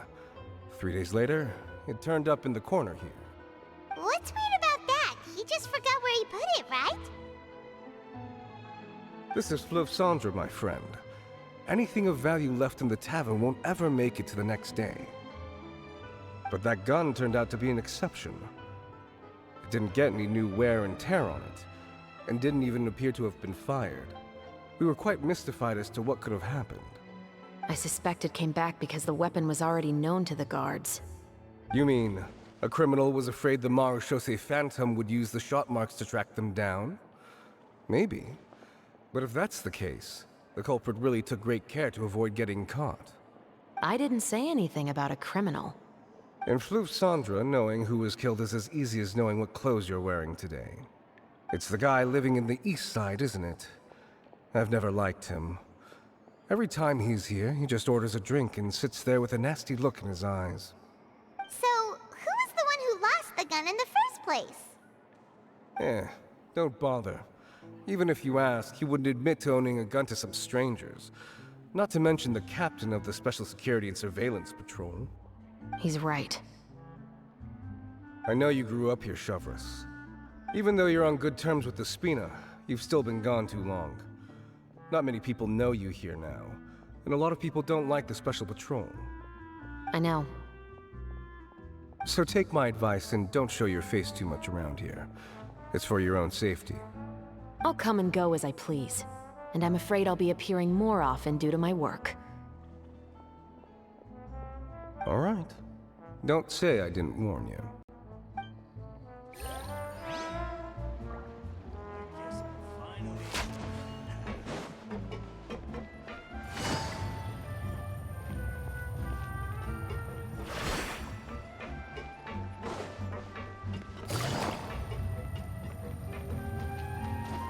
Take it easy.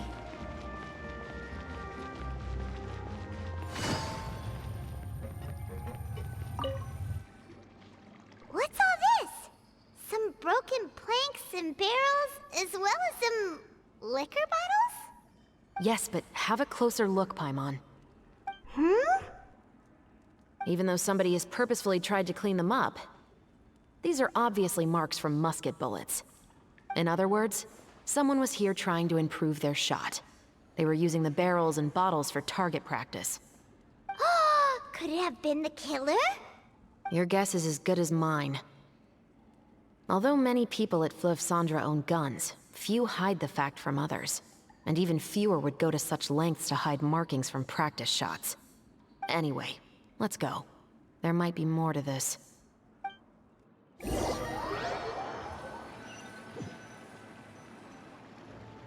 Seems like that's all we'll be able to uncover for today. Paimon feels like we managed to learn a lot more here than up on the surface. Yes. Assuming that everything we found is indeed connected to our suspect, then their timeline was probably something like this. A month ago, our suspect found a gun and took it home to disassemble it. Once he'd figured out its mechanics, he brought it back. In the following weeks, he used some parts to create his own makeshift musket, and took it to the Fleuve Cendre for target practice. Then, a few days ago, he found his target and carried out the murder. Once the deed was done, he left a rainbow rose on the body, just like the scene in the novel. That all makes sense to Paimon, but we're still no closer to figuring out the killer's identity. The deceased was a resident of Fleuve Cendre. It's said that he was a poor, solitary man. Yeah, That's also something I'm trying to figure out. If we are indeed following the novel, and there's a story behind the murder, then this murder should be an act of vengeance. But according to our investigation, the deceased didn't have any enemies. He was no saint, but no one's heard of a rival who hated him enough to shoot him dead, much less care to leave a rose on his body.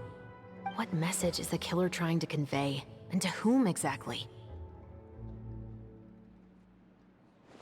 We've thoroughly investigated that possibility. He claims to have spent the whole day at the Opera House on the day of the murder, and the staff there have confirmed his account. Okay, so he has an alibi. Not only that, he lacks a credible motive as well. He has a family of his own, and both of his parents are still alive. I've looked into his records. He was adopted at the age of 6, and all the proper procedures were followed. There are also records of him at an orphanage before then. In the story, the mother of the 2 musketeers was murdered after the children turned 10.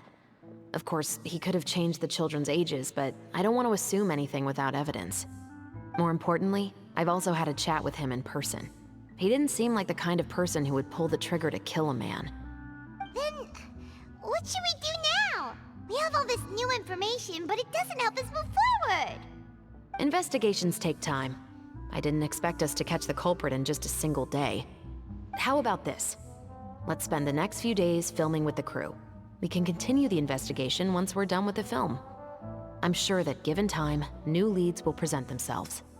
Wait, but weren't you saying Intel is like small, remote islands in the middle of the sea just a moment ago?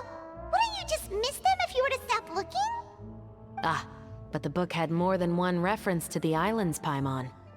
Oh? What else did it say then? As long as you spend enough time sailing through the fog, you'll eventually come across an island.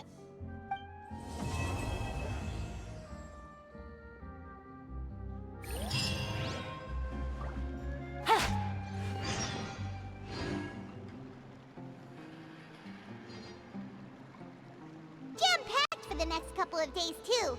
We've got so many different locations and sets to cover. Anyway, let's head out and meet up with the others.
Everyone, we're looking to wrap with our 2 main ladies today. I can already smell our success.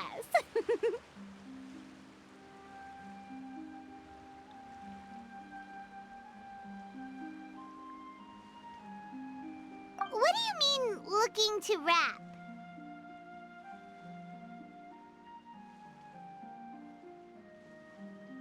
Oh, aren't you the expert now?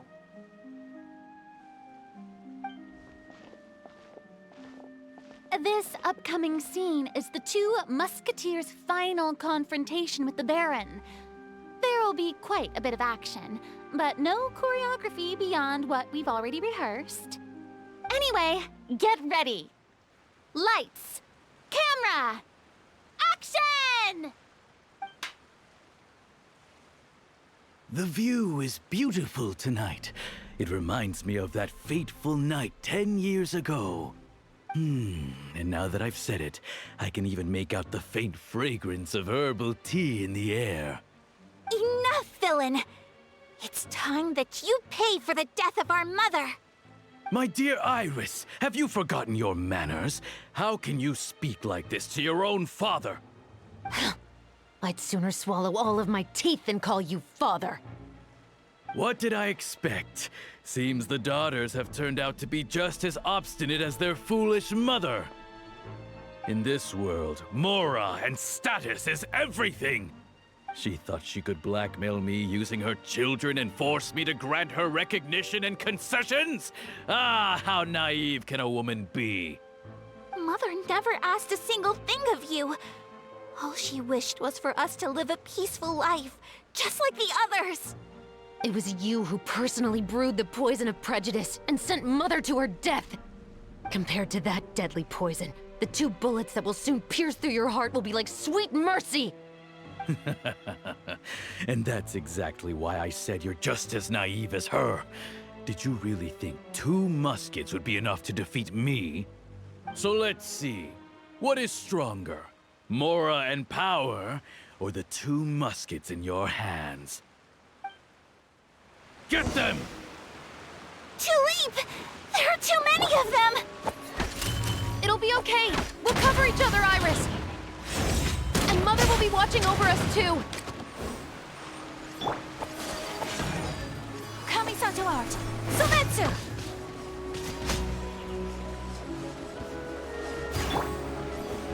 Drop your weapons!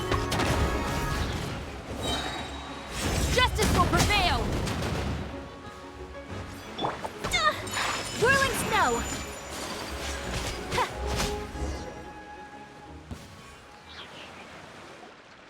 You've lost. To think I'd lose to my own 2 kids.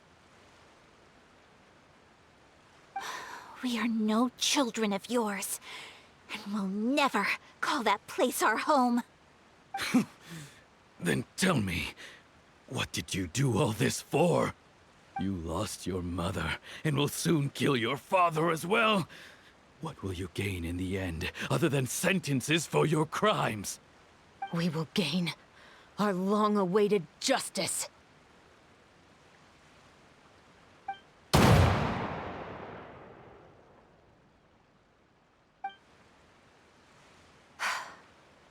It's over. Finally, it's over.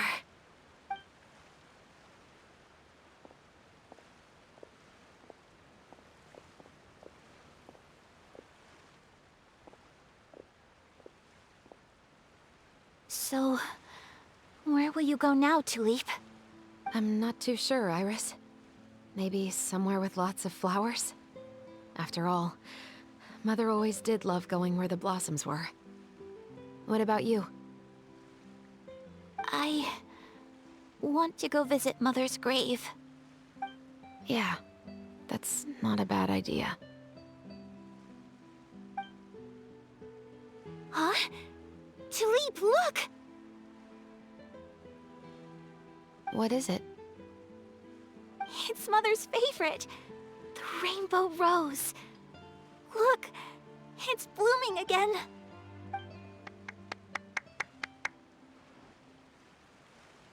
Excellent!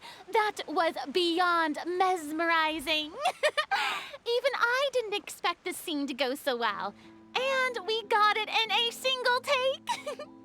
All right, everyone. We've got a wrap for Tulip and Iris. Congratulations, Ayaka and Chevres! Thank you. I didn't expect our parts to wrap so quickly. I wish I could savor the experience for just a bit longer. Paimon totally understands. Paimon's not ready to say goodbye to the clapperboard either. Filming has really been a lot of fun. You were great too, Chevres. The way you said, long-awaited justice. It gave Paimon chills. That is indeed my favorite line in the whole book. I still remember trying to act it out in my room the first few times I read it. Whoa, Paimon would have never guessed you're that type. Who doesn't like stories where the guilty are punished and justice prevails over evil? Don't forget, I'm the captain of the Special Security and Surveillance Patrol. Captain, I have something urgent to report. Please excuse me, everyone. I'll be back in just a moment.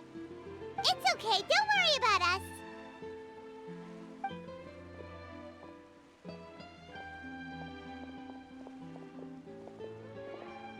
Oh, Was she whisked away by work already?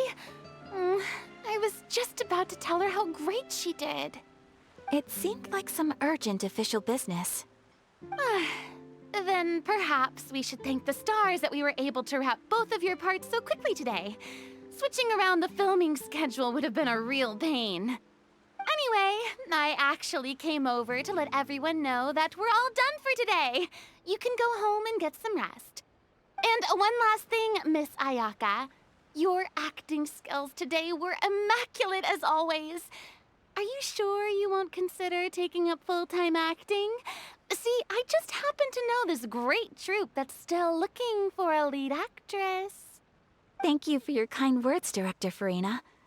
Unfortunately, there are still many matters that I have to take care of back home at the Yashiro Commission. I cannot remain in Fontaine to pursue an acting career.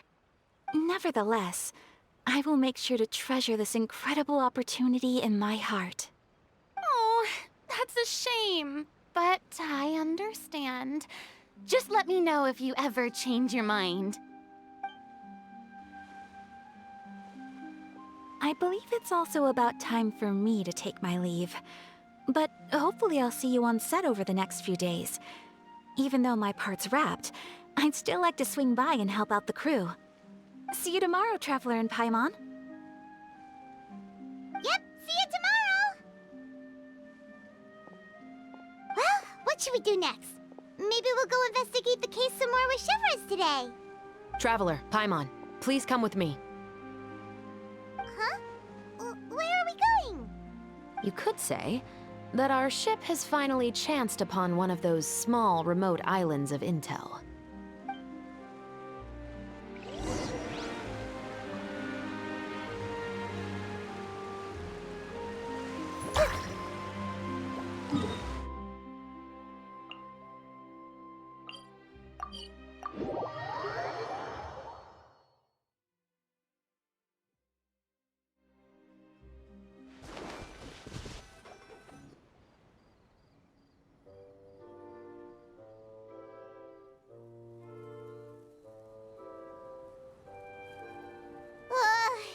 Paimon's exhausted. Paimon definitely didn't expect having to float this far after a full day of filming. So, Chevres, why did you take us here? Affirmative. It wasn't anything conclusive, but it should show us a clear way forward. Have you ever heard of someone by the name of Emily? Oh, you mean that famous perfumer? She's a good friend of mine. She's lent me her aid several times in the past to resolve some difficult cases. After I discovered the rainbow rose at the scene of the murder, I sent it to her. After all, she's probably the foremost expert on flowers and scents in all of Fontaine. And then? There was nothing remarkable about the flower or the trace amounts of soil left on it. But according to Emily, the rainbow rose left by the killer was derived from a very rare cultivar. Huh. Paimon didn't know that there were different varieties of rainbow rose. Paimon just thought they grew everywhere in the wild. Flowers that are deliberately cultivated will always show some different features from those that bloom in the wild. We already knew that the rose left at the scene belonged to a special cultivar, but with Emily's expertise, we were able to pinpoint the place where it was first picked from. Oh, Paimon gets it now. So whoever first planted that rainbow rose was probably the killer! Precisely. And after we checked what we learned against some sales records from the past, we discovered that there's only one person in all of Fontaine who could grow and sell this specific cultivar. Really? And who is it? It's the novelist. But didn't you say he had an alibi? To be clear, I haven't changed my mind about him. I still don't think he was the one who pulled the trigger. However, that doesn't mean the true culprit never visited him at his home or never purchased a rainbow rose from his garden. Whatever the case, we will have to confirm a number of things with him. So you mean the next place we need to go is...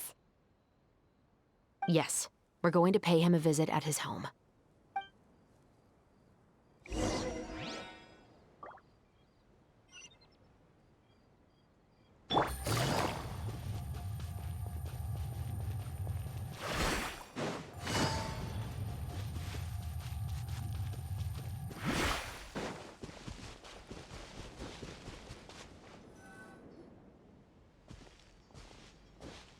That should be his house.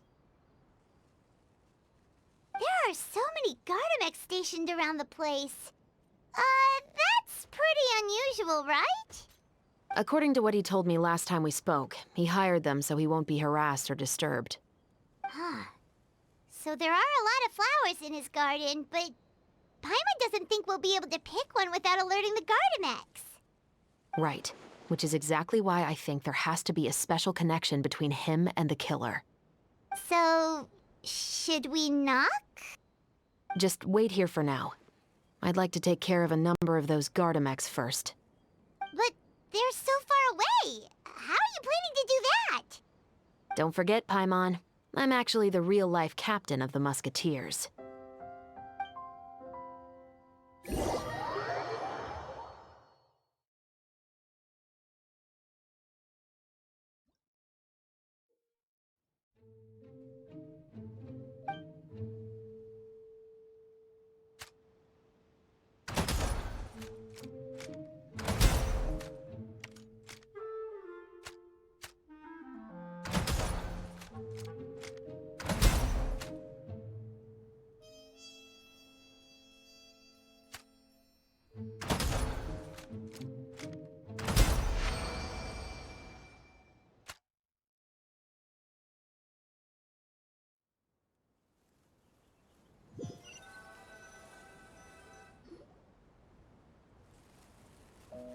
All clear. Let's go. Wait! Paimon's a little nervous now that we know he could be the killer. Can we go over our plan of action again? I'll go knock on the door and make sure it's safe inside. Once we're sure that we're in the clear, I'll ask him to come with us for a quick round of questioning at the guard's headquarters. But can't we just arrest him? We still have no evidence that he's the killer, or that he lent the killer any direct aid. Still, it would be appreciated if you could pick a rainbow rose from his garden for me while I'm talking to him. It'll help the Marachose Phantom confirm Emily's theory. Sure, no problem. Just be careful, Chevros.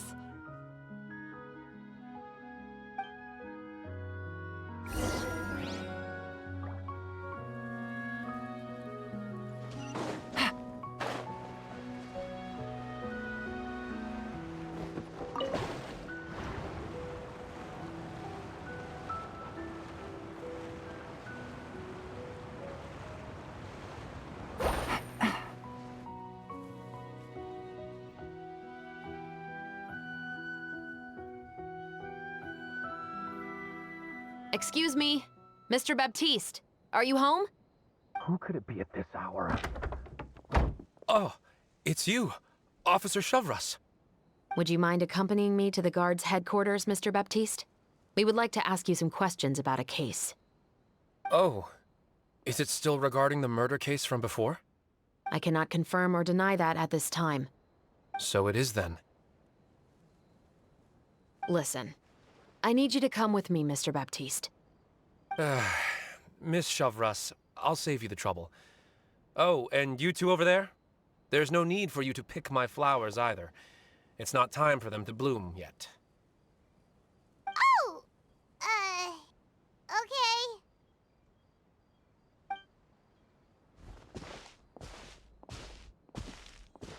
By saving me the trouble, you mean... I will confess. I was the killer. Huh? He just admitted he's guilty! Please relax, everyone. I'm not armed. The musket you're looking for has been buried in my backyard. Then it's my responsibility to inform you, Mr. Baptiste, that everything you say right now will be used as evidence for the inevitable trial. Yes, I am perfectly aware of that. I must say, I hate this feeling. Oh? Is it because I confessed? Or because you've been proven wrong? Both, I suppose. For the same reason as the one I wrote out in my novel, of course. I did it to exact revenge. I know you haven't figured out the link between the two of us. Had you done so, I'd have been taken away to the headquarters a long time ago. But that won't stop me from always remembering his grotesque face. After all, he was the one who killed my mother. Your mother is still healthy and well. You know, I was adopted as a child. I was referring to my birth mother. That was never recorded in the orphanage's records. Please forgive a 6-year-old child for concocting some lies to protect himself after watching his mother die right in front of him. So, your novel, it was like a record of your life? No, of course not. It was a work of fiction with many embellished parts. But I am indeed the illegitimate son of a wealthy and influential man who abused his power to murder my mother. That part was 100% real. But the man you killed didn't have a Mora to his name. He was a hired assassin, an irredeemable beast who sank his fangs into a defenseless woman just for a few bags of Mora. But if that's really the truth, you wouldn't be telling us any of this now. You still haven't managed to take revenge against your father, the true mastermind behind it all. I never thought I'd hear that kind of thing from the captain of the Special Security and Surveillance Patrol. I'm simply skeptical about your motives. It's simple, really. I've grown tired of everything and don't want to shoulder this burden anymore. You may have considered me too soft to pull the trigger. Well, as it turns out, you are exactly right. I've become overwhelmed by the aftermath of the murder. So you're going to call a stop to your revenge, just like that? The true mastermind is too rich and too powerful for me. I've accepted that I will never be able to avenge my mother alone. And so what? The characters in your book never gave up. Now, Officer Shavras, I'm the one who has killed a man, aren't I? Are you trying to convince me to commit another crime? What's your father's name? How do you plan to prove the veracity of all of your claims? Well, I'd like to speak with you privately. Sure. Why don't we speak privately at the guard's headquarters? No, it has to be here. I must ensure that we won't be overheard. Fine. Let's talk here.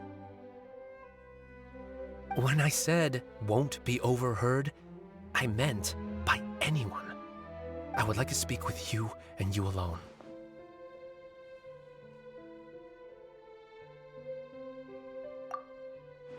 Thanks. I appreciate it. Please stay safe, Shavras.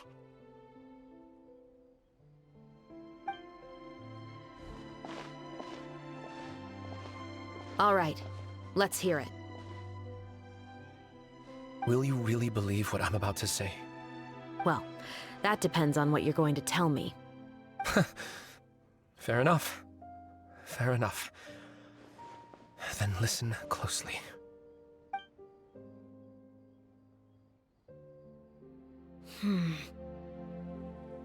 So that's how it's all connected. So, it seems you believe me after all. Do you want me to go public with this? No, of course not. At least, not right now. Then why did you bother telling me? You've read my work. What do you think? Even if you were to go public with all of this right now, he'd simply deny everything. It's been too long. Almost 20 years. Anything that could be used as evidence has long faded away. Even if there might have been a solitary island of truth once upon a time, it has long sunk beneath the waves by now. Justice will never find him. Not if you don't try. I know that as the captain of the Special Security and Surveillance Patrol, you will always stand on the side of justice.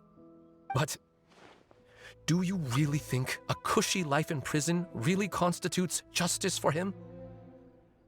I bet he could lead an extremely comfortable life in the fortress of Meripede.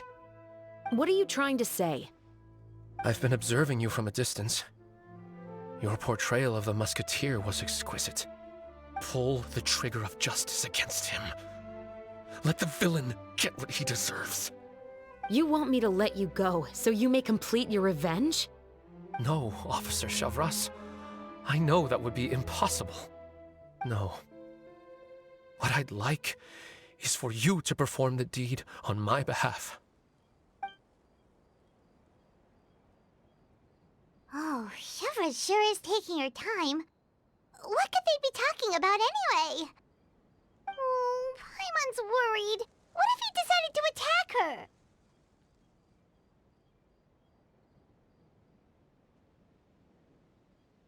Oh, you do have a point. Still, do you have any idea who the rich person might be? And why the novelist doesn't want us to hear what he's saying to Shivras? Sorry to keep you waiting, you two. Hey, how did your talk go?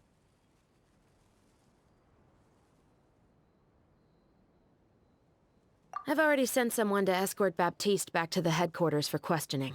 He wasn't lying about the musket. It was indeed buried in his backyard. But what about the name? Did he tell you the name of the rich guy? Yes, he did. But for now, I have to return to the Special Patrol. There are still a few loose ends I need to tie up.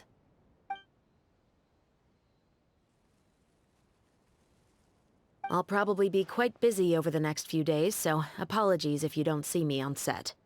All right, Paimon understands if you can't tell us everything you know. We'll just keep an eye on the Steambird then.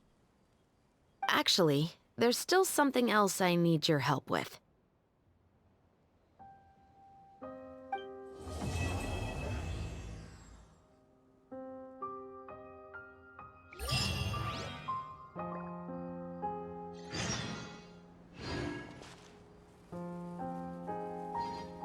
Since that night at Baptiste's place. Well, guess there's no point in worrying about it now. Let's go join up with the others.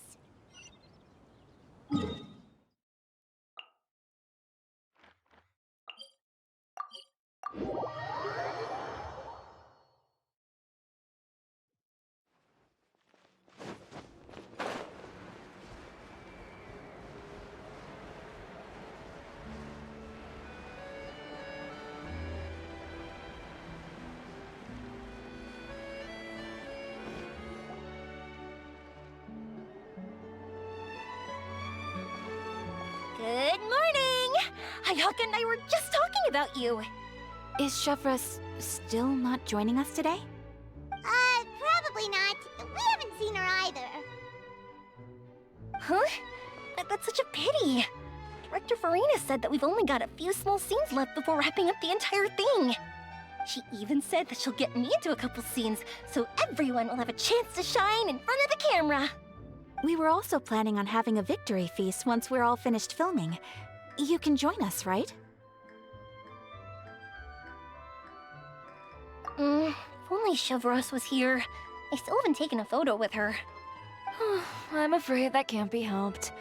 Those special patrol folks are like phantoms when they've got a case on their hands.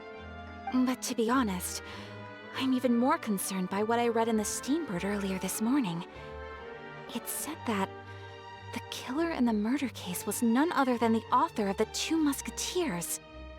Oh yeah, I heard about that too. He came forward and confessed his crimes, but gave no explanation as to why he pulled the trigger.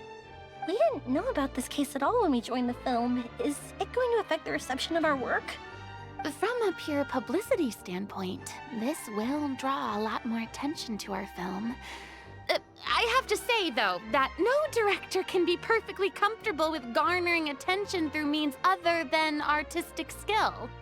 To be fair, I feel like that ship sailed the moment you allowed yourself to be named as the director on our posters. It's not my fault that I'm super popular. What was that saying again? My popularity has, Sunk to an all-time low? spread to the four corners of Teyvat.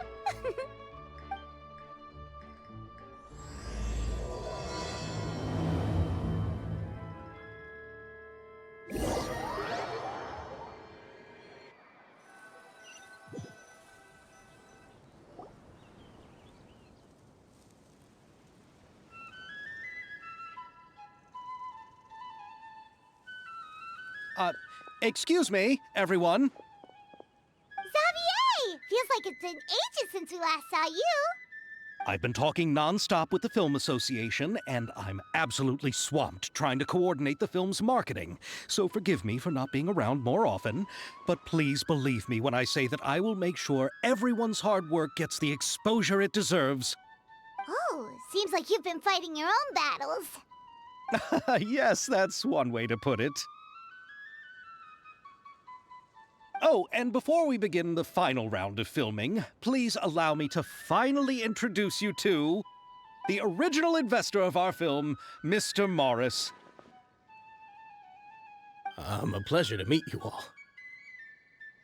Yes, glad to make your acquaintance, Mr. Morris. We've heard about the issues you've encountered with your financial situation, and genuinely hope that things have taken a turn for the better. Oh, well, the situation has, indeed improved somewhat. Don't worry, Mr. Morris. Accidents and last-minute challenges happen all the time. There's no need to blame yourself over it.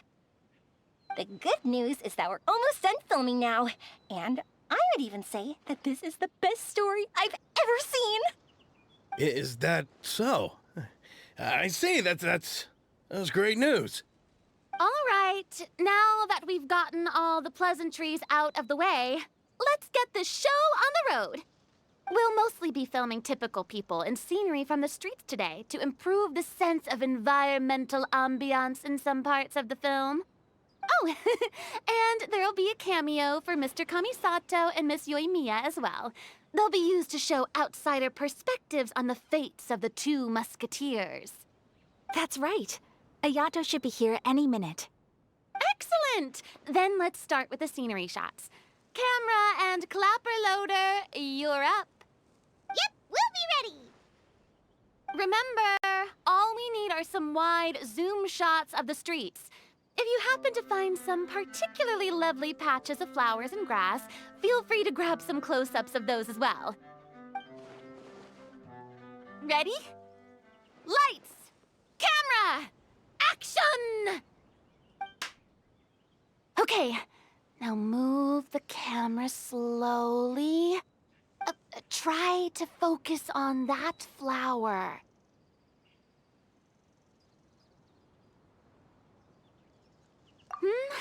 What's wrong? Just adjust the focal length a bit. Something the matter? Huh? But wasn't it working fine for all the days before? Veronique, can we try a different camera? No problem. How about this one? All right, let's give it another try. Lights! Camera! Action!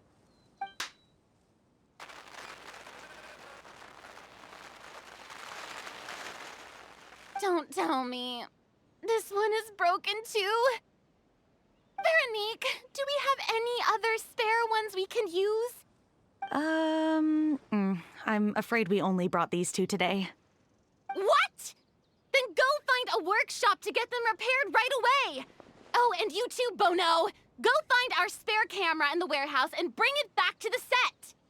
On it. Greetings, everyone. My apologies for the delay. Is something the matter, Ayaka? It seems like there are some issues with the filming equipment today. We're stuck for the moment. I see. Well, let's not just stand here twiddling our thumbs. Actors, to the makeup booth.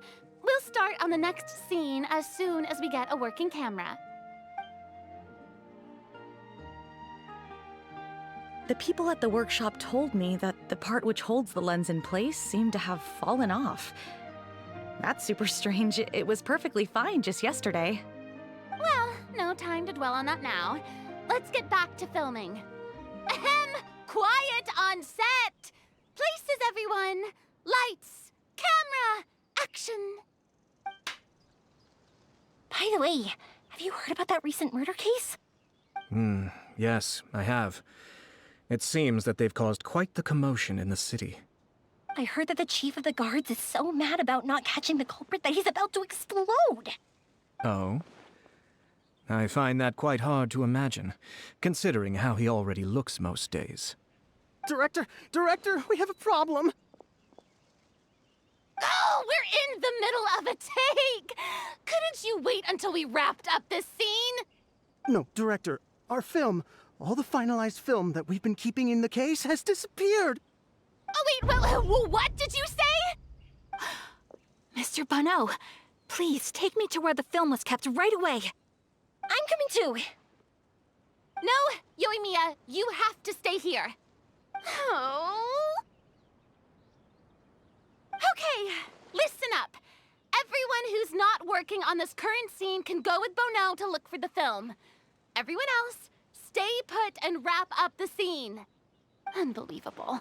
How could all these problems happen in just one day?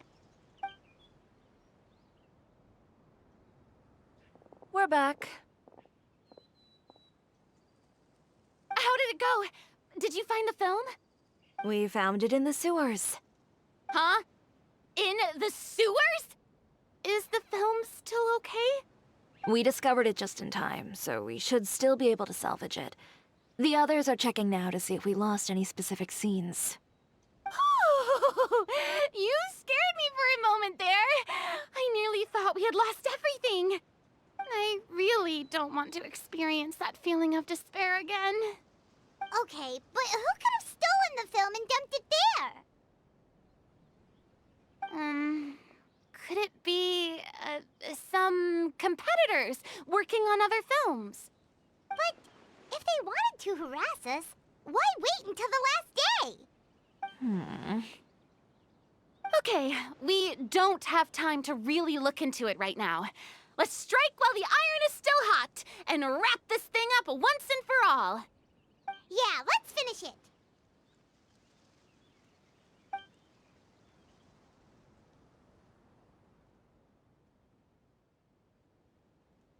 I would like to officially announce that our entry to the festival, The Two Musketeers, has now concluded filming!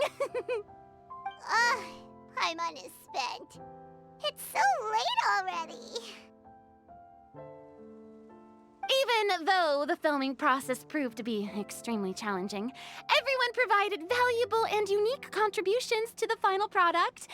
Thank you all for your dedication and support. And just like Director Farina, I would also like to extend my most heartfelt thanks to all of you. Really, you've all helped me so much. All right, let's save the awards speech for later, and hopefully also get some rehearsals in before the real thing. Anyway, now it's time to party! Let's all make our way to the beach and have a celebration feast so loud and fun that even the blubber beast will want in. Party! Party! Paimon wants to party! Whoa, this place is hopping. Everyone's finally getting to relax after wrapping up the film. What? Hey, Ayato! How's your work been going? Everything went rather smoothly. Thank you for your concern. Ayato told me that we've already confirmed the dates for some Inazuma Fontaine cultural exchange events.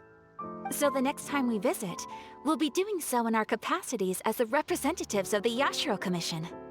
Oh, that's great! Then maybe Paimon will be able to find Fontaine detective novels in Inazuma from now on! Oh, wait. Wouldn't Yaimiko get upset if that happens? That would be stealing some of her business.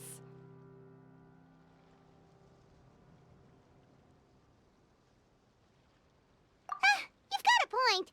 She's always complaining that light novels have become bland and too predictable after all. The cultural exchange won't only feature literatures of both nations, of course. We have also made plans for cross-cultural engagements in the fields of gourmet cuisine, toy making, and artisan craftsmanship. Whoa! Paimon's getting super excited now! When the time comes, be sure to visit and participate in all the events.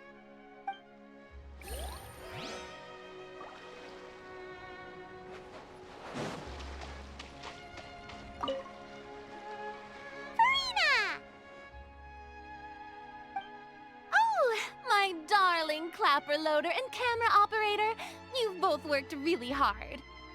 Paimon thinks you worked even harder than us. Honestly, Paimon was getting a little tired of playing with the clapperboard by the end of it. Worst of all, Paimon started having dreams of you shouting, "Lights, camera, action!" into Paimon's ears. The actual dream can't even start until you've yelled that. Hey! If anything, shouldn't I be more grand and delightful than your dreams? We've been through so much together, and that's how your brain remembers me? That's not Paimon's fault. We've just used the clapperboard too much lately. Anyway, what's most important is that we've wrapped the film. I'm pretty confident that we'll take first prize. Hey, no need to mention the official name. Wait, now that you mention it, if we did win the prize, would Farina just get a statue of herself?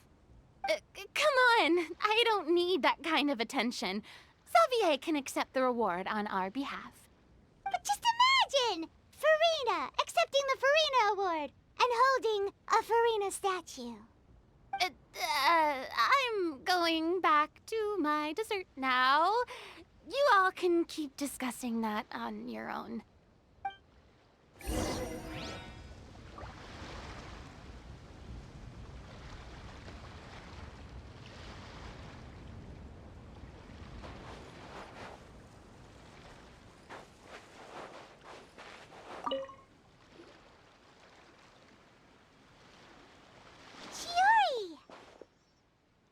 Hey, you two.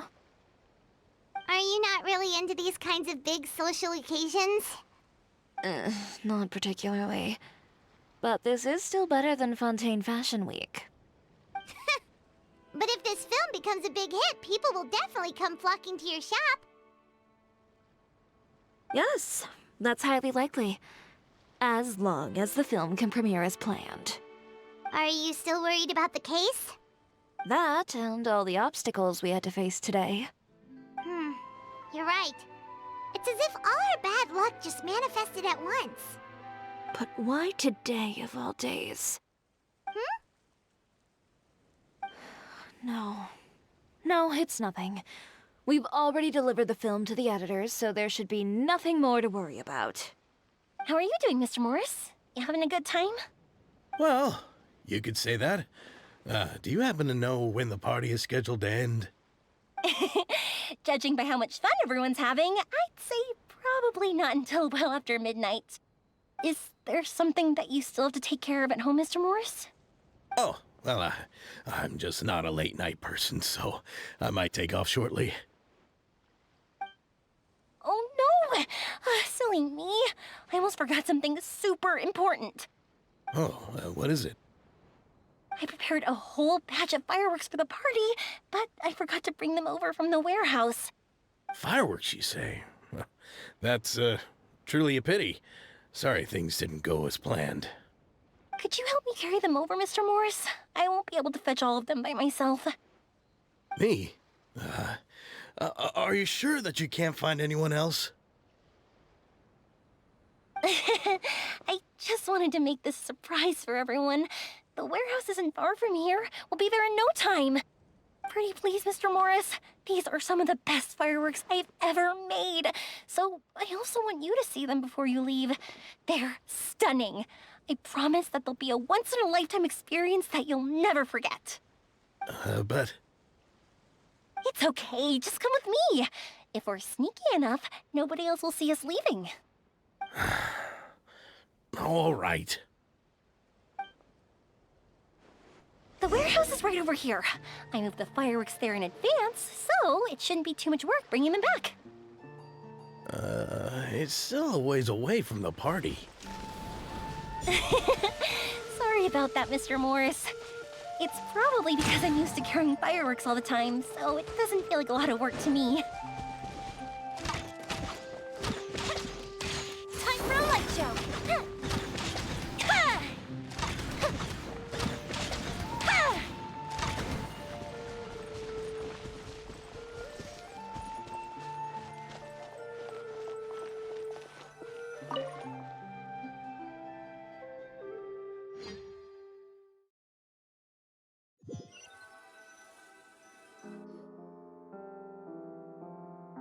It's dark in here. Wait here, Mr. Morris. I think the light switch should be somewhere over here. Well, why did I have to get roped into this? What was that?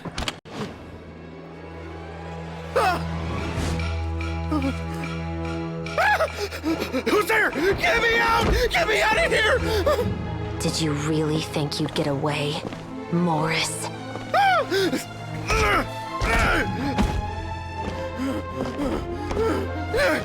You've got the wrong guy! It wasn't me! I'm not the killer! You know, Eliza died a far more heroic death than this.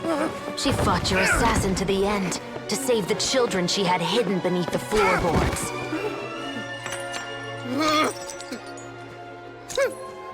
That is Eliza's pendant. The one with a photo of you two inside. The one you gave her. Ring any bells? It's a fake! It has to be! There's no way! No way your assassin didn't destroy it, you mean?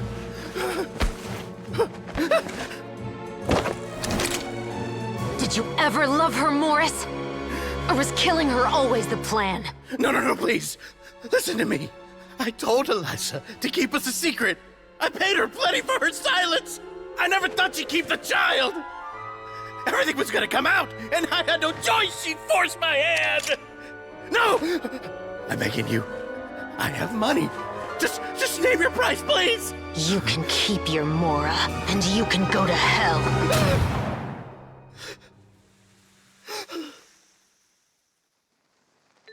I'm Captain Shovraz of the Special Patrol.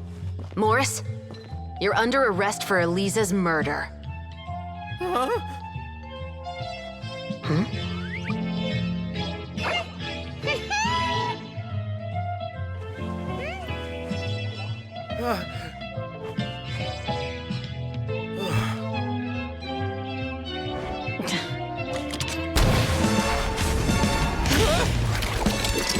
You're under arrest too, prop manager Veronique.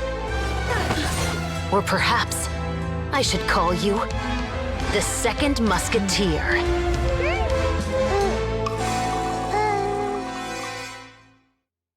Wait, what's going on? This wasn't in the script. Drop the gun, Veronique. Why? Why would you keep me from exacting revenge on this heartless monster?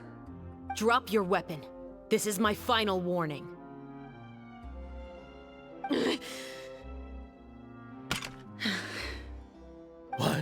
What is going on? Do I have to spell it out for you, Morris? Everything that took place just now was staged to get you to confess the truth. But this last part is all improv, of course.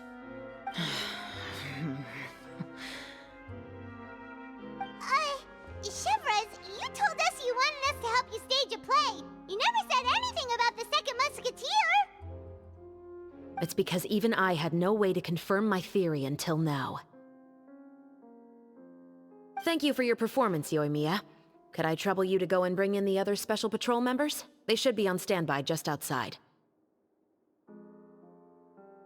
Oh, and please tell the other cast members not to worry about us. We'll be rejoining them shortly. On it!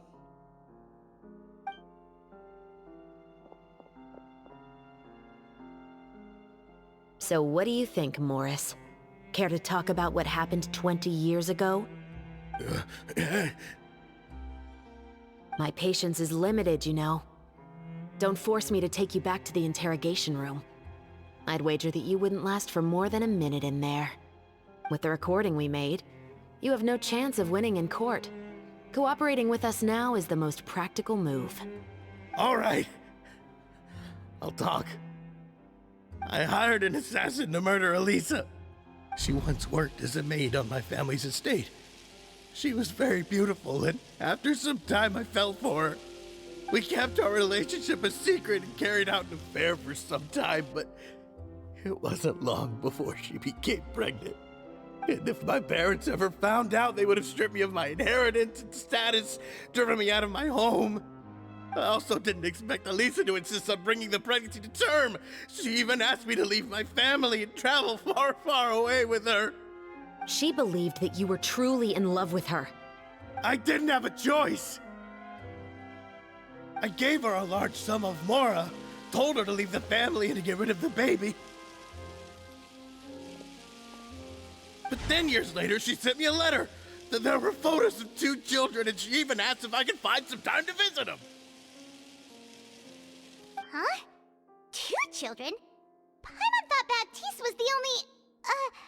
you mean...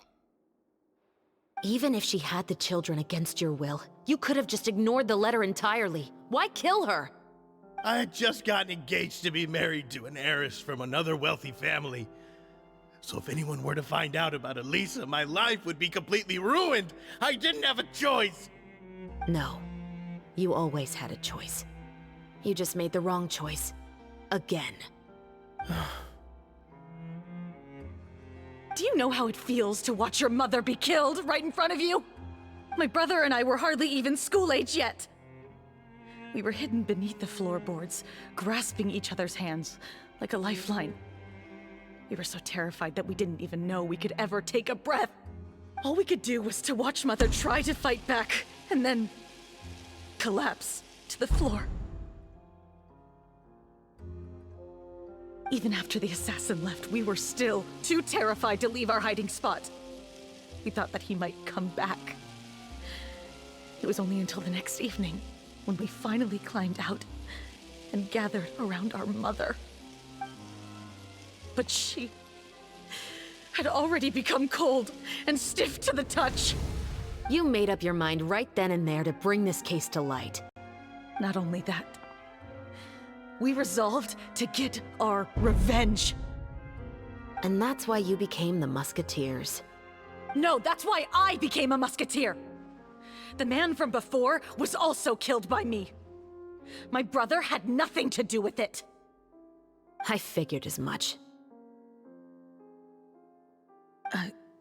You did? I once told these two that he didn't look like a killer to me. His confession from that night also rubbed me the wrong way. I think what really tipped me off was, how could I not feel a sense of regret in him? Huh? He confessed faster than any criminal I've ever met, but he didn't say a single word about you. He insisted that he was the sole perpetrator in the case. But after the questioning ended, I disassembled the musket we dug up from his backyard, put it in front of him, and told him to reassemble it. Wanna guess how far he got? He had no idea where to even start. He's never touched a gun in his life. Based on that, I determined that he was not acting alone. He only surrendered himself to draw our attention and create a moment of opportunity for his partner. So, I decided to play along. And as expected, the second musketeer followed us without hesitation once she saw Morris get separated from the rest of the cast. Besides, why else would he call the novel The Two Musketeers? But how did you know it was Veronique? I figured it out the moment Baptiste told me his father's name. That so-called financial crisis was all just a ruse. He just wanted to sign up as the investor and then leave the film without any source of funding. After all, he has a vested interest in minimizing the reach of this story. It's really just the same thing as what he did to Elisa all those years ago. Human scum. But then Xavier pulled out all the stops and got the film made against all odds. Morris couldn't have that. With the killer in custody, he figured it was safe to act. And so he came to visit the set today, just as I expected. Wait, so you were behind all those mishaps today?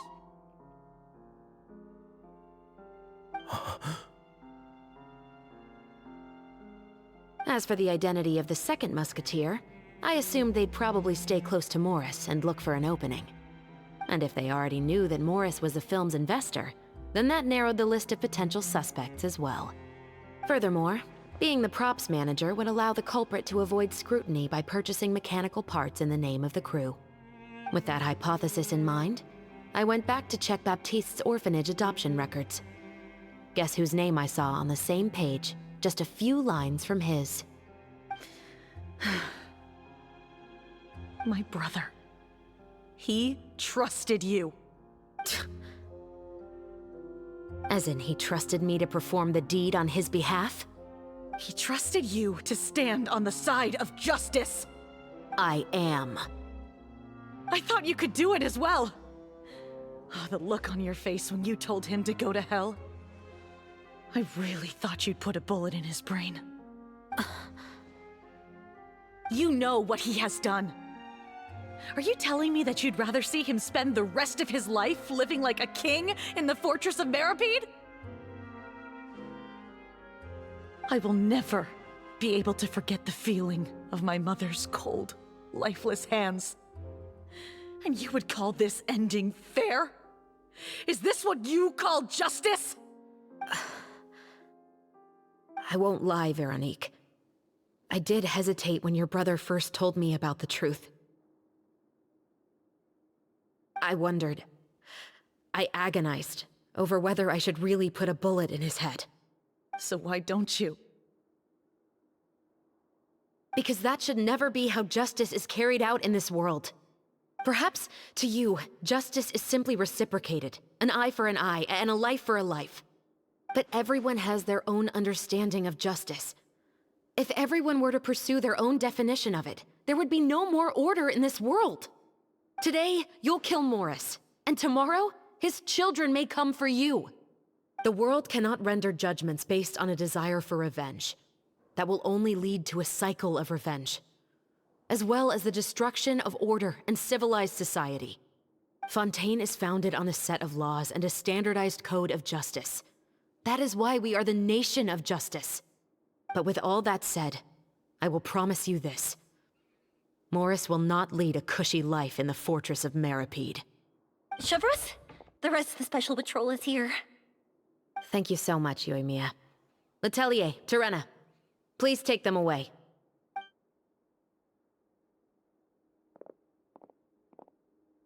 I still can't agree with your reasoning. I know. Justice has not been delivered. At least, not today.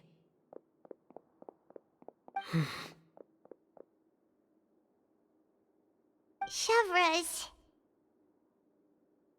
Let's go. We should give an explanation to the crew.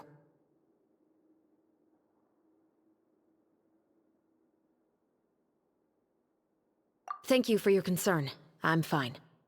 I'm just thinking about the things in life that have driven people to take justice into their own hands.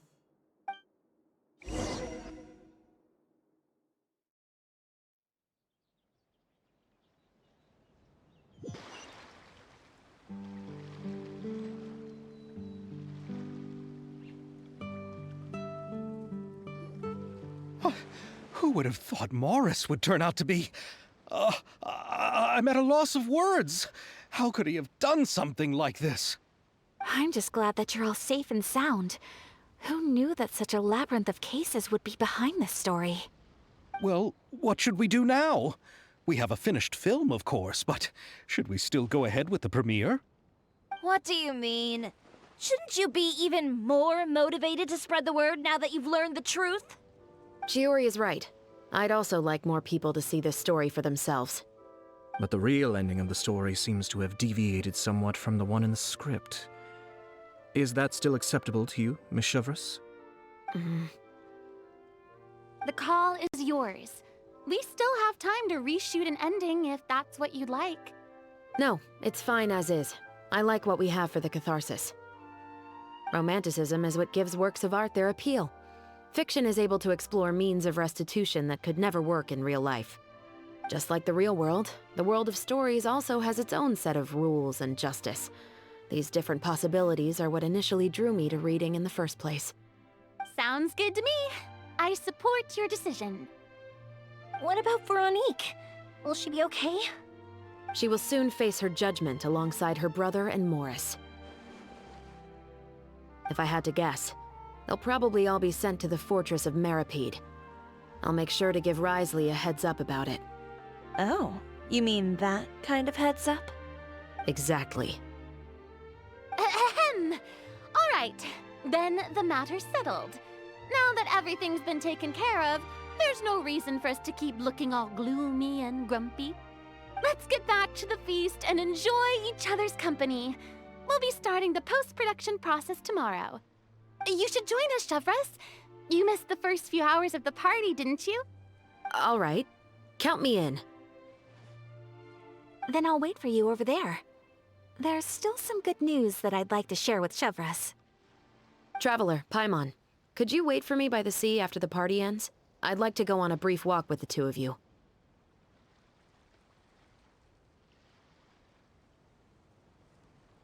Thank you very much.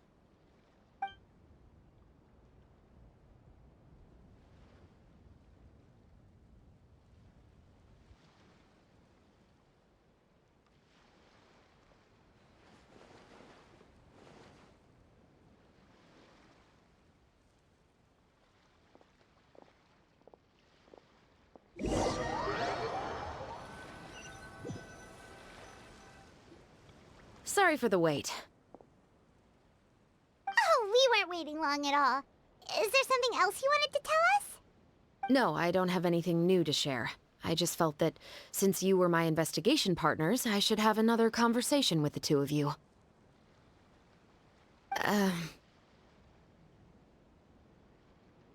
Traveler, how would you have responded to Baptiste's request if you were in my shoes?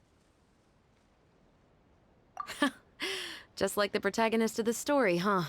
Can't say it doesn't suit you. When I was young, my father often took me here to swim. We'd come rain or shine, even when it was freezing cold. He told me that swimming was the best activity to train one's strength of will. You could never give up before reaching the shore, especially when the water was cold. Oh? Why's that? Because the moment you give up would be the moment you die. At that point, I still hadn't received my vision. One winter, the chilly wind felt almost like knives on my skin, and the seawater was so frigid that it numbed my toes the moment I stepped in. I cried and begged my father to spare me from having to swim across, but he wouldn't listen. He used to be a member of the Special Patrol as well. You could say it was his way of educating his children. That sounds awful. When he saw that I wouldn't stop crying, he just picked me up and tossed me into the icy water. The bone-chilling cold took away my senses. I couldn't feel anything but fear and rage. I waited for my father to save me, but one look and I knew he'd already started swimming for the opposite shore. I realized that if I were to give up, I really would die right then and there. I used all of my strength to try and catch up to my father. Those few minutes felt longer than my whole life up until that point. I did, however, make it to the other side. I've never felt afraid about anything in my life after that, nor have I ever cried again. That way of teaching would have never worked on Paimon. Yeah, I don't think that was the right method for anyone. It's just that, working now as I am in the pursuit of justice, I still sometimes feel like I've been tossed into that winter sea all over again. The anger and the helplessness. Chevres. But the worse I feel, the more I know to never give up. The alternative would be to forever lose myself among the waves. Anyway, how about a race? Neither of us will drown, but we can still see who swims faster. You guys go ahead! Paimon will grab the clapperboard to mark the start of the race.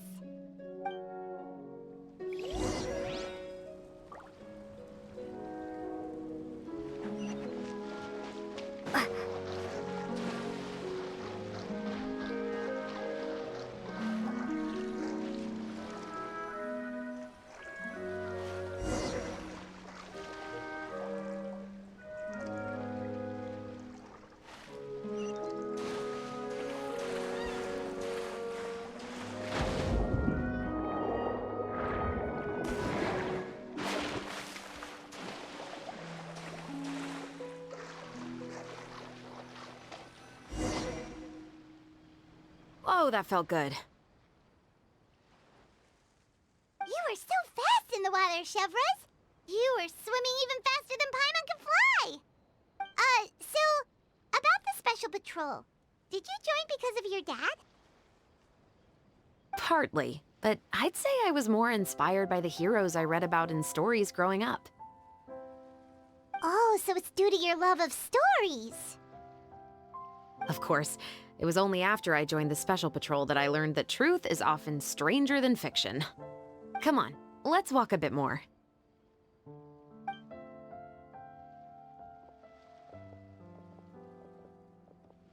To be honest, I do sometimes question whether the decisions I make are the right ones. But I know that no matter what, I must keep swimming. Because the only thing I've got my eyes on is the shore in the distance.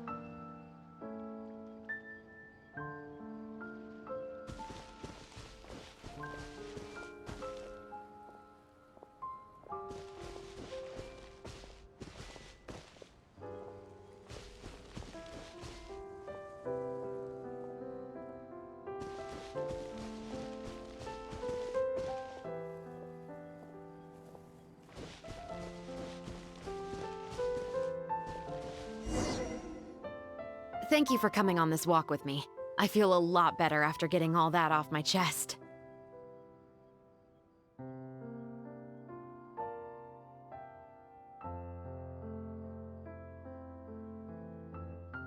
Huh. We're nearly back at Baptiste's house. Huh. You're right. I didn't realize we were so close. He really did plant a lot of flowers. It's just like how he described it in the story. Huh? Wait. Paimon, Traveler, look! The rainbow roses in the garden. They're in full bloom now.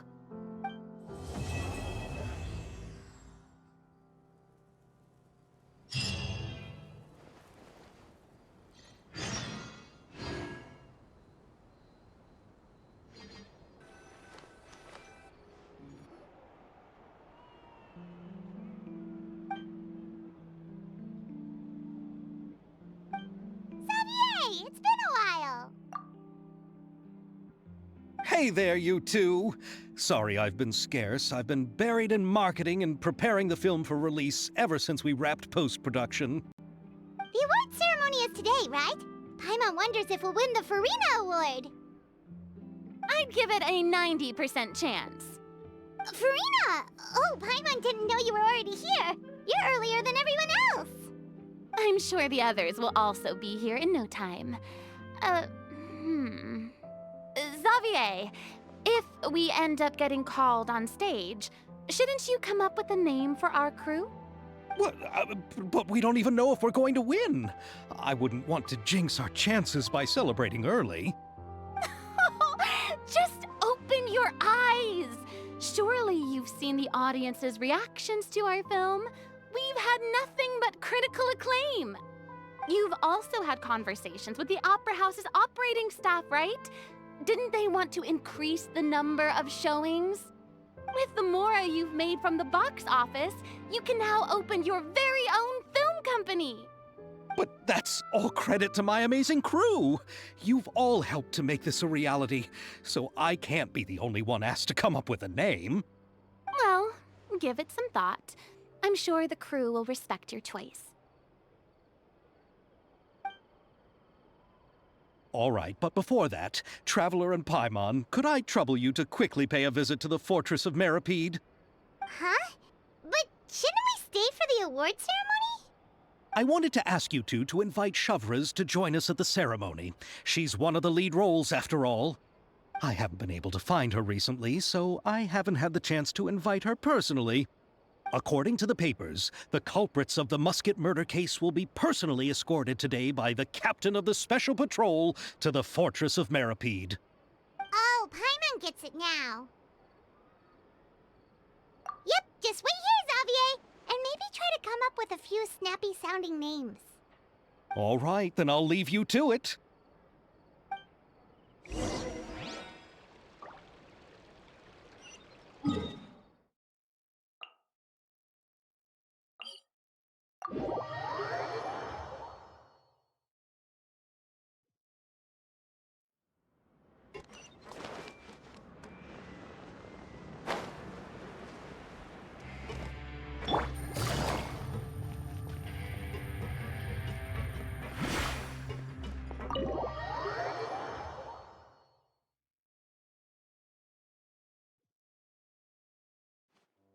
This is as far as I'll be taking them.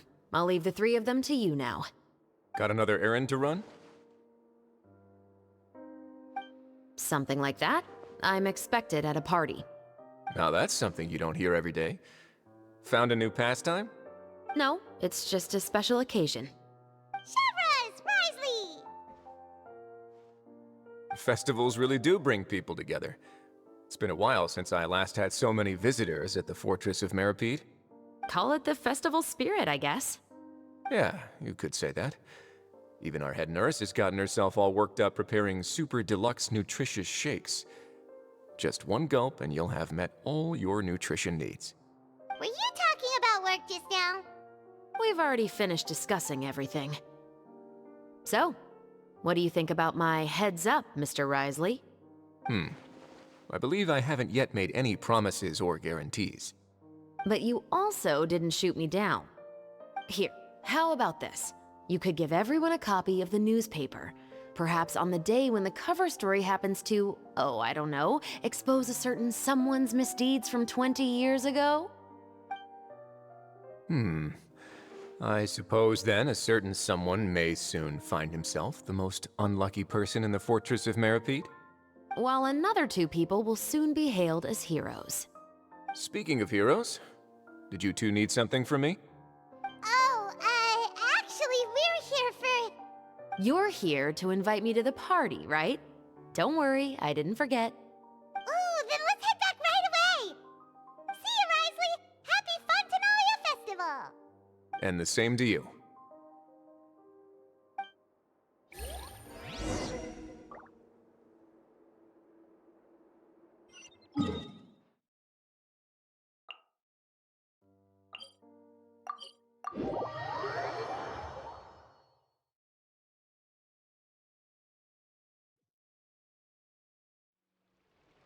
And the winner of the Farina Award for the first Fontanalia Film Festival is... the Two Musketeers!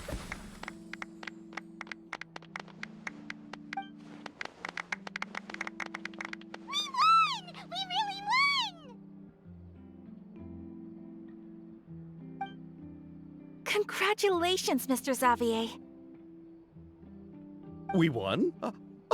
I can't believe it! I really can't thank all of you enough! See? My takes on Fontaine's entertainment industry have never been wrong. Now, please welcome to the stage the producer of the Two Musketeers, Mr. Xavier!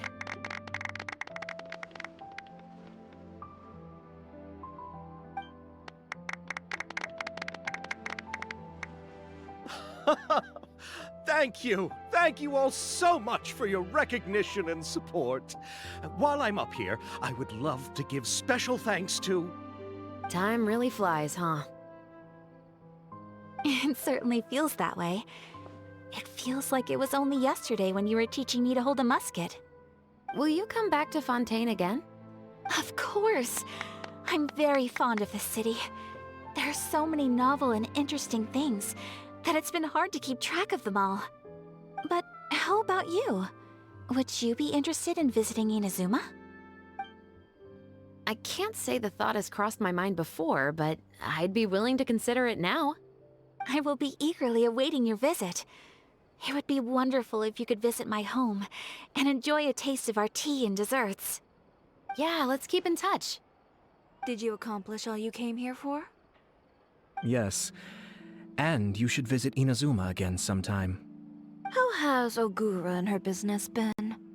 To my knowledge, she's doing quite well. Tell her I said hi. I certainly will. I heard the thunderstorm has stopped. Yes, and the war has also been brought to an end. Peace and prosperity has returned to the islands. I quite like the sound of that. Perfect for hanging textiles out to dry. I'd like to offer my thanks again to the entire cast and crew. Without you, I would have never completed this film, much less had the opportunity to be standing on this stage. With the support of my entire crew, I would like to officially announce our film company, Musketeer Pictures. Woohoo! That has a really nice ring to it. Then in that case, let's please welcome all the members of Musketeer Pictures onto the stage for a commemorative photo. Oh, Paimon didn't know we'd also be taking pictures. Director Farina, I believe you are the most deserving person to raise this trophy. Huh? No. There's no need. It's so embarrassing. It's an honor the director deserves. Yes, I agree.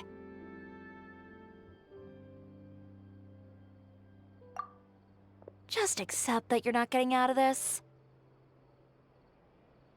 Ready, everyone?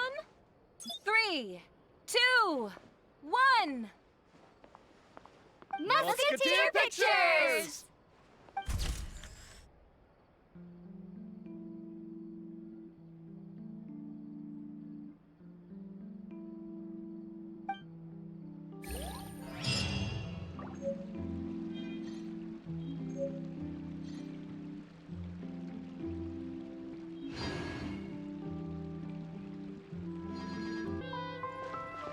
Enjoy the Fontinalia Festival.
Palais Mermonia's idea of crisis awareness defies words.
Take it easy.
following me. Take it easy.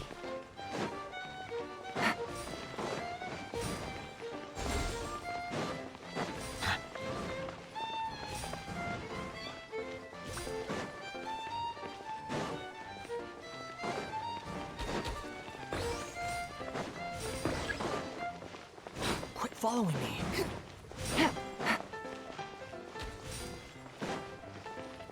Take it easy.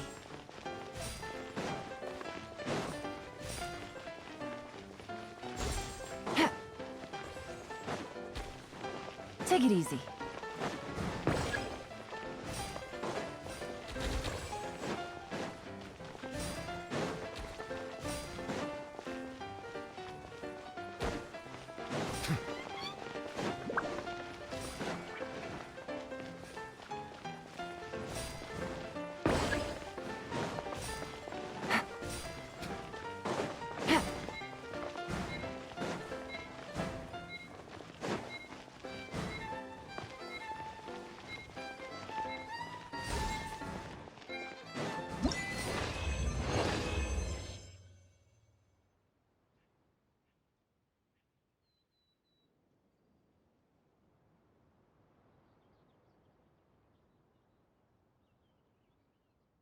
There's no need to exchange pleasantries. It's rather pathetic to force a conversation just to...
Take it easy.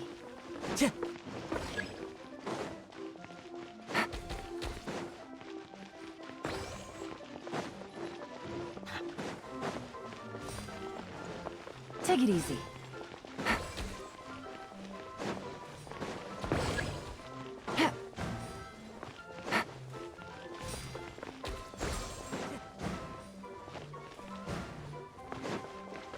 Take it easy.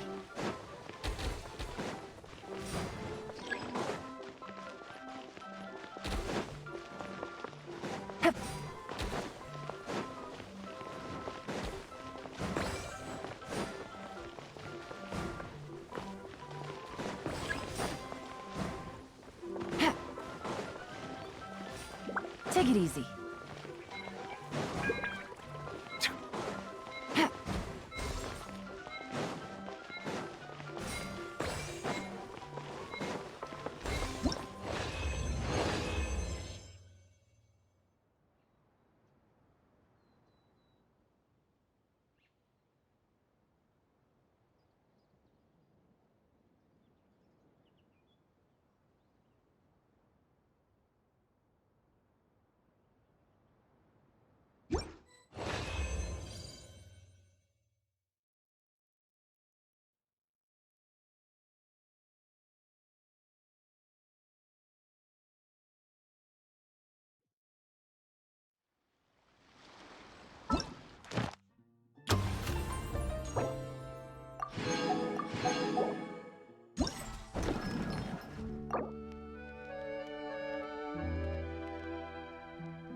Take it easy. Wouldn't gliding be faster? Take it easy.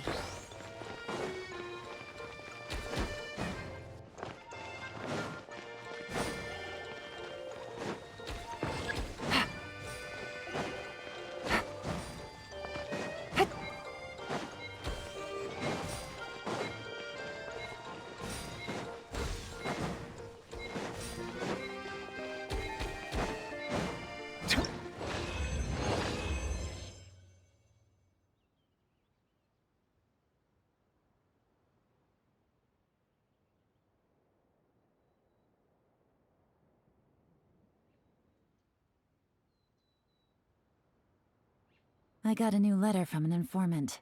Looks like the situation.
Take it easy.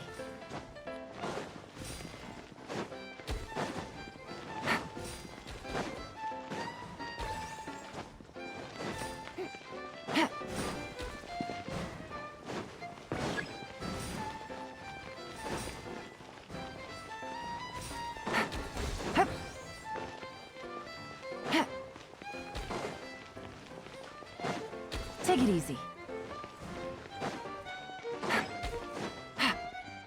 Adventure time! Take it easy.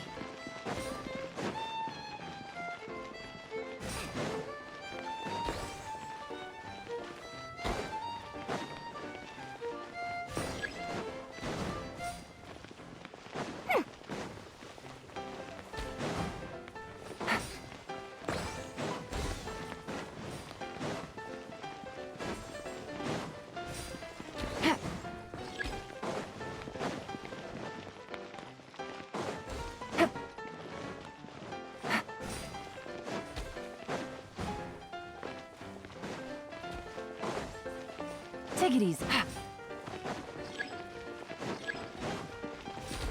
Adventure time.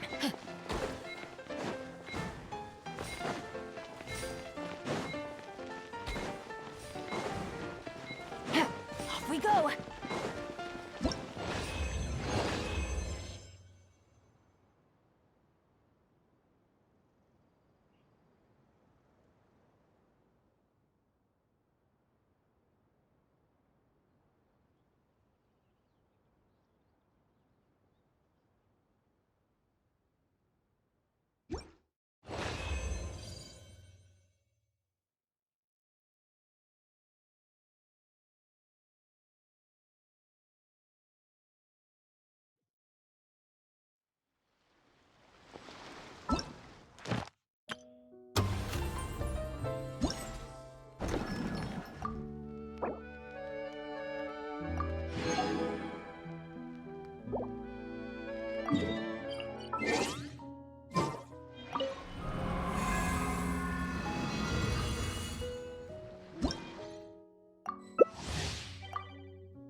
Take it easy.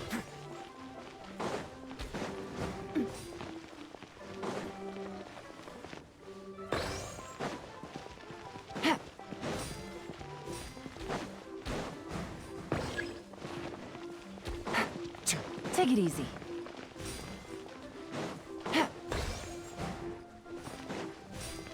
Take it easy.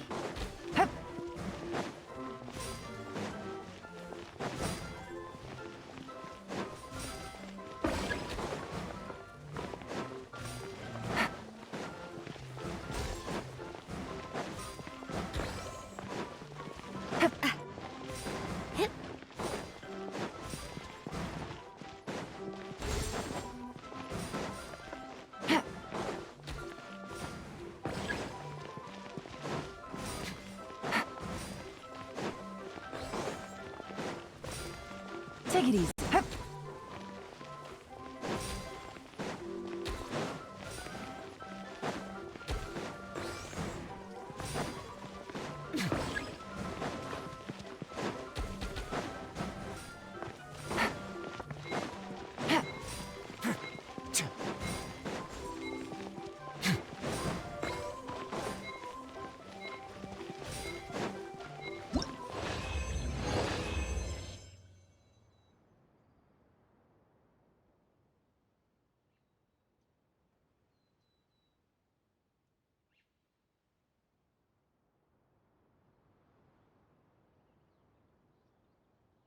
Navigating the world is a whole lot easier with a few different identities.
Fallen leaves, adorn my night, one with nature. Fate is upon you. Let me scribe. Embrace the ice. Take flight. The wind knows me, as one with wind and cloud. My apologies. Into the wind. Shake your hands! Sunward swirl. Take flight. Clouds high, the birds call, one with nature. Written in the stars. Shadows of Look at you, Boomtail! My apologies. Into the wind. Fallen leaves, adorn my night. Leave my fate. One with nature. Decided by destiny. Kamisato art. Soumetsu. Whirling snow. The wind knows me. Clouds high, the birds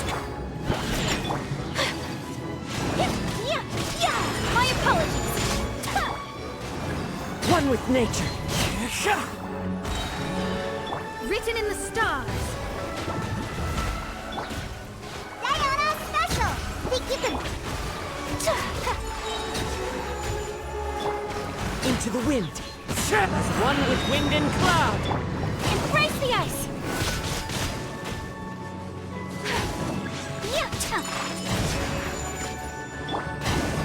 The wind knows me. Fate is upon you.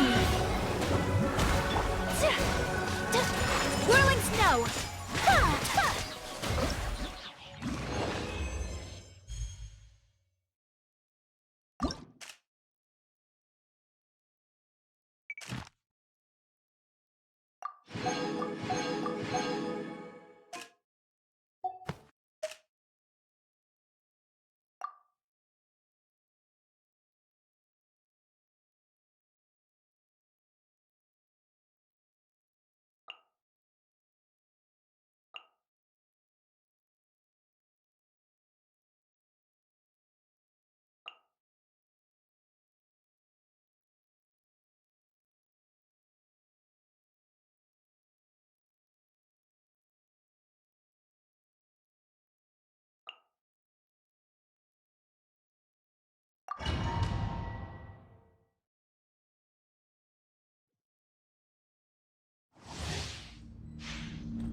Here comes the test.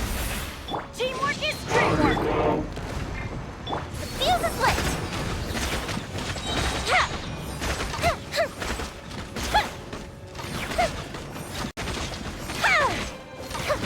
Offensive retreat.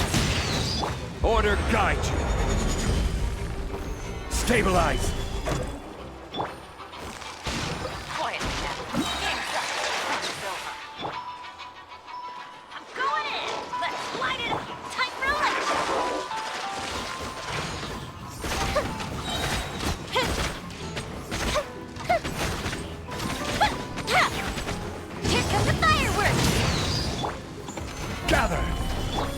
Things are about to get dicey.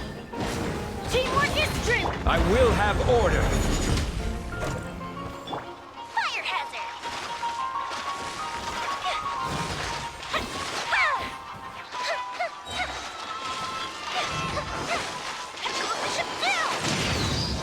Busted. Gotcha. Game's up. Time's over. I'm going in! Fuse is lit!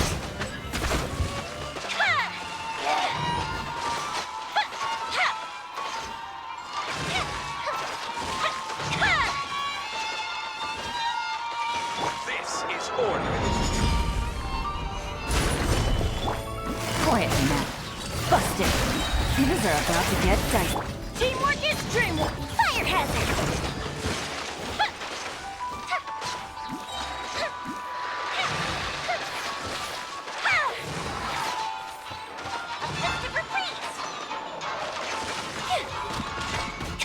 Order guide you. Quietly now. Gotcha. Here comes the catch. Everybody!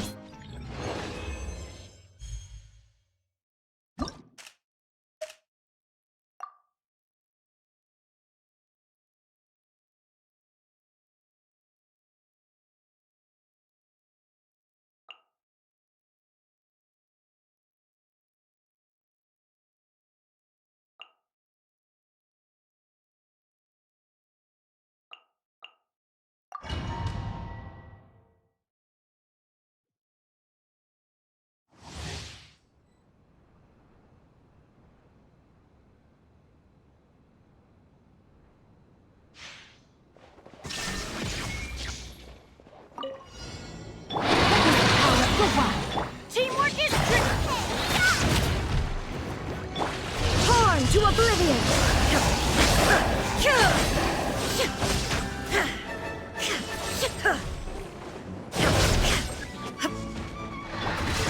Rain outlines your fate. Boba, get them! Let me weave you a web. Illusion shattered! I'm going in! Now you shall perish! Eat this! Let's light it up!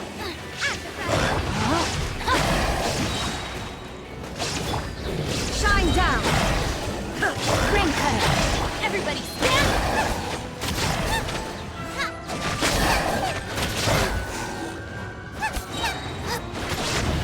You're toast! Torn to oblivion!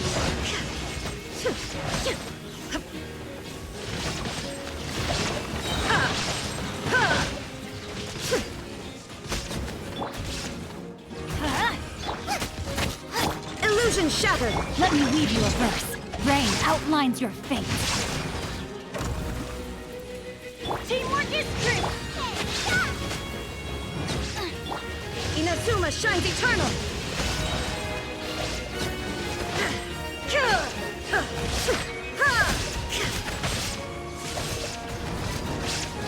Witness the power! Let's light it up! Boba, get them! I'm going in! Eat this! Now you shall perish!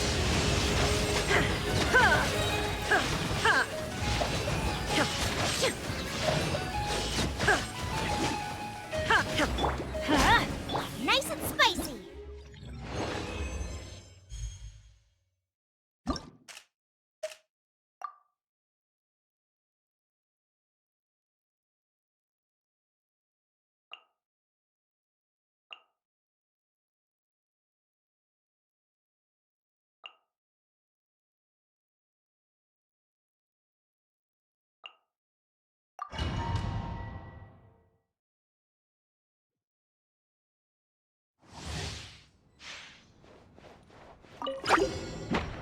A proper send-off!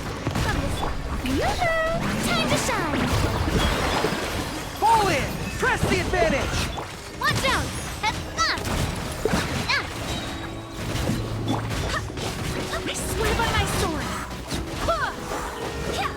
Attack! That's the way! Good lightning! I'm going strong! Charge! Rally!